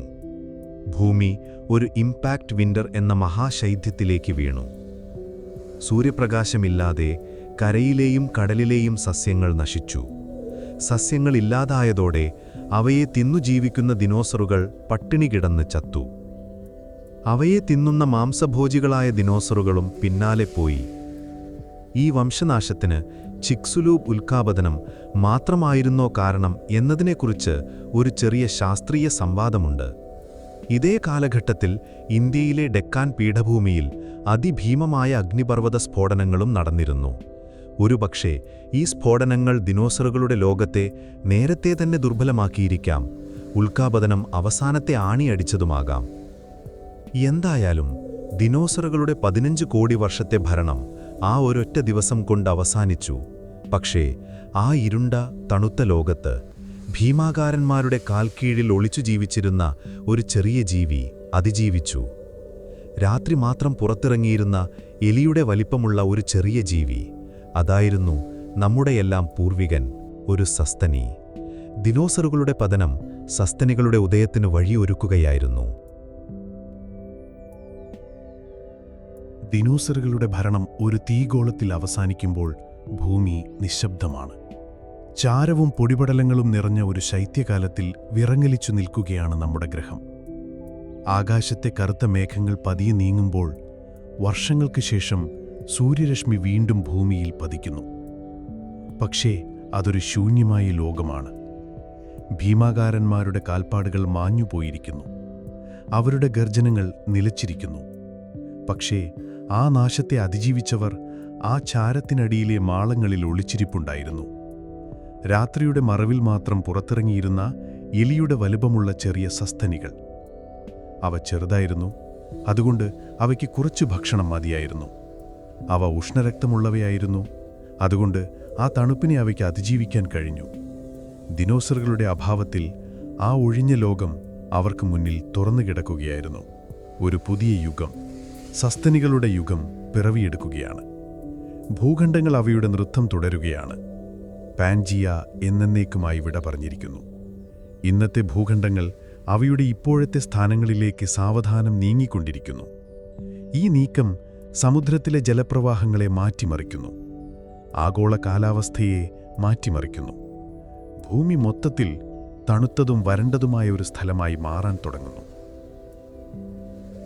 ഈ പുതിയ കാലാവസ്ഥയിൽ സസ്യലോകത്ത് മറ്റൊരു വിപ്ലവം സംഭവിക്കുന്നു. അതുവരെ പന്നൽ ചെടികളും വലിയ മരങ്ങളുമായിരുന്നു കരയിലെ രാജാക്കന്മാർ. എന്നാൽ ഇപ്പോൾ ഈ തണുത്ത വരണ്ട ലോകത്ത് ജീവിക്കാൻ കഴിവുള്ള ഒരു പുതിയ തരം സസ്യം പ്രത്യക്ഷപ്പെടുന്നു. പുല്ല്. പുല്ല് എന്നത് വെറുമൊരു ചെറിയ ചെടിയല്ല, അതൊരു അധിനിവേശക്കാരനാണ്. അതിന് കുറഞ്ഞ വള്ളം മതി, അത് വേഗത്തിൽ വളരുന്നു, മൃഗങ്ങൾ തിന്നാലും അത് വീണ്ടും കിളിർത്തുവരും. പതിയെ പതിയെ ഭൂമിയിലെ വലിയൊരു ഭാഗം മുൻപ് കാടുകളായിരുന്ന ഇടങ്ങൾ പോലും പുൽമേടുകളായി മാറുന്നു. ആഫ്രിക്കയിലെ സവാനകൾ, വടക്കേ അമേരിക്കയിലെ പ്രയറികൾ, ഏഷ്യയിലെ സ്റ്റെപ്പികൾ, അവിടങ്ങളൊക്കെ ഒരു പുതിയ ആവാസ വ്യവസ്ഥ രൂപപ്പെടുകയാണ്. ഈ പുൽമേടുകളുടെ ലോകം സസ്തനികൾക്ക് പുതിയ അവസരങ്ങളും വെല്ലുവിളികളും നൽകി. ഈ പുതിയ ഭക്ഷണം കഴിക്കാനായി അവയുടെ പല്ലുകൾ കൂടുതൽ ശക്തമായി. തുറന്ന പുൽമേടുകളിൽ വേഗത്തിൽ ഓടി രക്ഷപ്പെടാനായി അവയുടെ കാലുകൾക്ക് നീളം വച്ചു. അങ്ങനെയാണ് കുതിരകളുടെയും കാട്ടുപോത്തുകളുടെയും മാൻവർഗങ്ങളുടെയും പൂർവികർ പരിണമിച്ചുണ്ടാകുന്നത്. അവയെ വേട്ടയാടാനായി പൂച്ചയുടെ വർഗത്തിൽപ്പെട്ട വാൾപല്ലൻ കടുവകളെപ്പോലുള്ള ഭീകരന്മാരായ വേട്ടക്കാരും ഉണ്ടായി. ഭൂമി വീണ്ടും ജീവൻ കൊണ്ട് നിറയുന്നു. പക്ഷെ ഇത്തവണ അത് ഭീമാകാരന്മാരായ ഉരകങ്ങളെയല്ല, മറിച്ച് വൈവിധ്യമാർന്ന സസ്തനികളെ കൊണ്ടാണ്. പക്ഷെ നമ്മുടെ കഥയുടെ ശ്രദ്ധ തിരിയുന്നത് ആഫ്രിക്കയിലെ കാടുകളിലേക്കാണ്. അവിടെ മരങ്ങളിൽ ജീവിക്കുന്ന ഒരു വിഭാഗം സസ്തനികൾ, പ്രൈമേറ്റുകൾ, ഒരു പുതിയ ദിശയിലേക്ക് പരിണമിക്കുകയായിരുന്നു. അവയ്ക്ക് മരച്ചില്ലകളിൽ പിടിച്ചു തൂങ്ങാൻ പാകത്തിന് വിരലുകളുണ്ടായിരുന്നു. ഒരു ചില്ലയിൽ നിന്ന് മറ്റൊന്നിലേക്ക് ചാടുമ്പോൾ ദൂരം കൃത്യമായി അളക്കാൻ സഹായിക്കുന്ന മുന്നോട്ട് നോക്കുന്ന കണ്ണുകളുണ്ടായിരുന്നു. നമ്മുടെ ഏറ്റവും പഴയ പൂർവികരിലൊരാൾ. ഏകദേശം 70 ലക്ഷം വർഷങ്ങൾക്ക് മുൻപ് ആഫ്രിക്കയിലെ കാലാവസ്ഥ വീണ്ടും മാറിമറിയുന്നു. കൂടുതൽ വരണ്ടതായി. കിഴക്കൻ ആഫ്രിക്കയിലെ ഇടതൂർന്ന വനങ്ങൾ ചുരുങ്ങി. പകരം വിശാലമായ പുൽമേടുകൾ അഥവാ സവാനകൾ രൂപപ്പെട്ടു. മരങ്ങളിൽ ജീവിച്ചിരുന്ന നമ്മുടെ പൂർവികർക്ക് ഇതൊരു വലിയ പ്രതിസന്ധിയായിരുന്നു. ഒന്നുകിൽ ചുരുങ്ങുന്ന കാടുകളിൽ ഒതുങ്ങിക്കൂടുക, അല്ലെങ്കിൽ പുതിയ ലോകമായ പുൽമേടുകളിലേക്ക് ഇറങ്ങിച്ചെല്ലുക. ചിലർ രണ്ടാമത്തെ വഴി തിരഞ്ഞെടുത്തു. പക്ഷെ ആ ലോകം അപകടം നിറഞ്ഞതായിരുന്നു. ഉയരമുള്ള പുല്ലുകൾക്കിടയിൽ ഒളിച്ചിരിക്കുന്ന വേട്ടക്കാർ. ഈ വെല്ലുവിളിയെ അതിജീവിക്കാൻ അവരൊരു വിപ്ലവകരമായ ആശയം കണ്ടെത്തി. 2 കാലിൽ നിവർന്നു നിൽക്കുക. ബൈപെഡലിസം. നിവർന്നു നിൽക്കുമ്പോൾ പുല്ലുകൾക്ക് മുകളിലൂടെ ദൂരെ വരെ കാണാം. കൈകൾ സ്വതന്ത്രമായി. ആ കൈകൾ കൊണ്ട് ഭക്ഷണം ശേഖരിക്കാം, കുട്ടികളെ ചുമക്കാം, പിന്നീട് ആയുധങ്ങൾ ഉപയോഗിക്കാം. ഈ നിവർന്നു നിൽക്കലാണ് മനുഷ്യരിലേക്കുള്ള യാത്രയിലെ ആദ്യത്തെ വലിയ ചുവടുവെപ്പ്. പിന്നീടുള്ള ലക്ഷക്കണക്കിന് വർഷങ്ങൾ പരിണാമത്തിൻ്റെ പരീക്ഷണശാലയായിരുന്നു. പലതരം മനുഷ്യവർഗങ്ങളുണ്ടായി. പലതും വംശനാശം സംഭവിച്ചുപോയി. അവർ കല്ലുകൾ കൊണ്ട് ആയുധങ്ങൾ ഉണ്ടാക്കാൻ പഠിച്ചു, തീ നിയന്ത്രിക്കാൻ പഠിച്ചു. അതവർക്ക് ചൂടും വെളിച്ചവും സംരക്ഷണവും നൽകി. ഭക്ഷണം പാകം ചെയ്ത് കഴിക്കാൻ സഹായിച്ചു. അവരുടെ തലച്ചോറ് വലുതായി വന്നു. അവർക്ക് കൂടുതൽ സങ്കീർണമായി ചിന്തിക്കാൻ കഴിഞ്ഞു. ഏകദേശം 3 ലക്ഷം വർഷങ്ങൾക്ക് മുൻപ് ആഫ്രിക്കയിൽ ആധുനിക മനുഷ്യൻ ഹോമോസാപ്പിയൻസ് പിറവിയെടുത്തു. അവർക്ക് മറ്റാർക്കുമില്ലാത്ത ഒരു കഴിവുണ്ടായിരുന്നു: ഭാഷ. ആശയങ്ങൾ പങ്കുവയ്ക്കാനും ഒരുമിച്ച് കാര്യങ്ങൾ ആസൂത്രണം ചെയ്യാനും കഥകൾ പറയാനും ഭാഷ അവരെ സഹായിച്ചു. ഈ കഴിവും കൊണ്ട് അവർ ആഫ്രിക്കയിൽ നിന്ന് പുറത്തേക്ക് യാത്ര തുടങ്ങി. ഭൂമിയിലെ ഓരോ ഭൂഖണ്ഡത്തിലേക്കും അവർ വ്യാപിച്ചു. അവർ കാലാവസ്ഥയോട് പൊരുത്തപ്പെട്ടു, പുതിയ സാങ്കേതിക വിദ്യകൾ കണ്ടുപിടിച്ചു, കൃഷി ചെയ്യാൻ പഠിച്ചു, നഗരങ്ങൾ നിർമ്മിച്ചു, സാമ്രാജ്യങ്ങൾ സ്ഥാപിച്ചു. ഈ കഴിഞ്ഞ 10,000 വർഷം കൊണ്ട് മനുഷ്യൻ ഭൂമിയിലെ ഏറ്റവും വലിയ ശക്തിയായി മാറി. ഇന്ന് നമ്മൾ ജീവിക്കുന്ന ഈ ലോകം 460 കോടി വർഷത്തെ ചരിത്രത്തിന്റെ ഫലമാണ്. പക്ഷേ ഈ കഥ ഇവിടെ അവസാനിക്കുന്നില്ല. മനുഷ്യൻ ഇപ്പോൾ ഒരു ഭൗമശാസ്ത്രപരമായ ശക്തിയായി മാറിയിരിക്കുന്നു. നമ്മുടെ പ്രവർത്തനങ്ങൾ ഭൂമിയുടെ കാലാവസ്ഥയെ മാറ്റുന്നു, അന്തരീക്ഷത്തിന്റെ ഘടനയെ വ്യത്യാസപ്പെടുത്തുന്നു, മറ്റു ജീവജാലങ്ങളെ വൻതോതിൽ വംശനാശത്തിലേക്ക് തള്ളിവിടുന്നുമുണ്ട്. അതുകൊണ്ട് ചില ശാസ്ത്രജ്ഞർക്കിടയിൽ ഒരു പുതിയ ചർച്ച നടക്കുന്നുണ്ട്. നമ്മളിപ്പോൾ ഹോലോസീൻ എന്ന ഭൗമയുഗത്തിലാണോ, അതോ മനുഷ്യൻ മാറ്റം വരുത്തിയ പുതിയൊരു യുഗം ആന്ത്രോപോസിയൻ അഥവാ മനുഷ്യന്റെ യുഗം ആരംഭിച്ചു കഴിഞ്ഞു. നമ്മൾ ഈ കഥയിലെ കേവലം കാഴ്ചക്കാരല്ല, നമ്മൾ അതിൻ്റെ എഴുത്തുകാർ കൂടിയാണ്. നമ്മുടെ ഈ രാത്രിയിലെ നീണ്ട യാത്ര ഇവിടെ അവസാനിക്കുകയാണ്. നക്ഷത്രങ്ങളുടെ പൊടിപടലങ്ങളിൽ തുടങ്ങി തിളച്ചുമറിയുന്ന ലാവയുടെ സമുദ്രങ്ങളിലൂടെയും വിഷവാതകങ്ങളുടെ അന്തരീക്ഷത്തിലൂടെയും മഹാവംശനാശങ്ങളിലൂടെയുമെല്ലാം കടന്നുപോയി നമ്മൾ എത്തി നിൽക്കുന്നത് ജീവന്റെ കോടിക്കണക്കിന് രൂപങ്ങളിൽ നിറഞ്ഞ ഈ മനോഹരമായ ലോകത്താണ്. ഒരുപക്ഷേ ഈ പ്രപഞ്ചത്തിൽ ജീവനെ താങ്ങി നിർത്തുന്ന ഒരേയൊരിടം. അടുത്ത തവണ നിങ്ങൾ രാത്രിയിൽ ആകാശത്തേക്ക് നോക്കുമ്പോൾ ആ നക്ഷത്രങ്ങളെ ഓർക്കുക. നമ്മളെല്ലാവരും അവയുടെ ഭാഗമാണ്. അടുത്ത തവണ നിങ്ങൾ കടൽ തീരത്ത് നിൽക്കുമ്പോൾ ആ തിരമാലകളുടെ ശബ്ദം കേൾക്കുക. അത് കോടിക്കണക്കിന് വർഷത്തെ മഴയുടെയും ഭൂഖണ്ഡങ്ങളുടെ ചലനത്തിൻ്റെയും കഥയാണ് പറയുന്നത്. നിങ്ങൾ ശ്വാസമെടുക്കുമ്പോൾ 250 കോടി വർഷങ്ങൾക്ക് മുൻപ് ഒരു ചെറിയ ബാക്ടീരിയ പുറത്തുവിട്ട ഓക്സിജനാണ് നിങ്ങൾ ഉള്ളിലേക്കെടുക്കുന്നതെന്ന് ഓർക്കുക. ഈ ഭൂമി ഒരത്ഭുതമാണ്. അതിൻ്റെ ഓരോ പുൽക്കുടിയും ഓരോ പൂമ്പാറ്റയും ഓരോ മനുഷ്യനും ആ 460 കോടി വർഷത്തെ കഥയിലെ ഓരോ അക്ഷരങ്ങളാണ്. ഇപ്പോൾ നിങ്ങൾ കണ്ണുകളടച്ച് ശാന്തമായി ഉറങ്ങുക. നിങ്ങൾ ഉറങ്ങുമ്പോഴും ഈ നീലഗ്രഹം അതിൻ്റെ അച്ചുതണ്ടിൽ സാവധാനം കറങ്ങുന്നു. മണിക്കൂറിൽ ആയിരക്കണക്കിന് കിലോമീറ്റർ വേഗതയിൽ സൂര്യനെ വലയം വയ്ക്കുന്നു. പ്രപഞ്ചത്തിൻ്റെ അപാരമായ ശൂന്യതയിലൂടെ നിശബ്ദമായി അതിൻ്റെ അനന്തമായ യാത്ര തുടരുന്നു. പ്രിയ സ്വപ്നസഞ്ചാരി, നിങ്ങൾക്ക് ഞാൻ നല്ലൊരു ശുഭരാത്രി നേരുന്നു.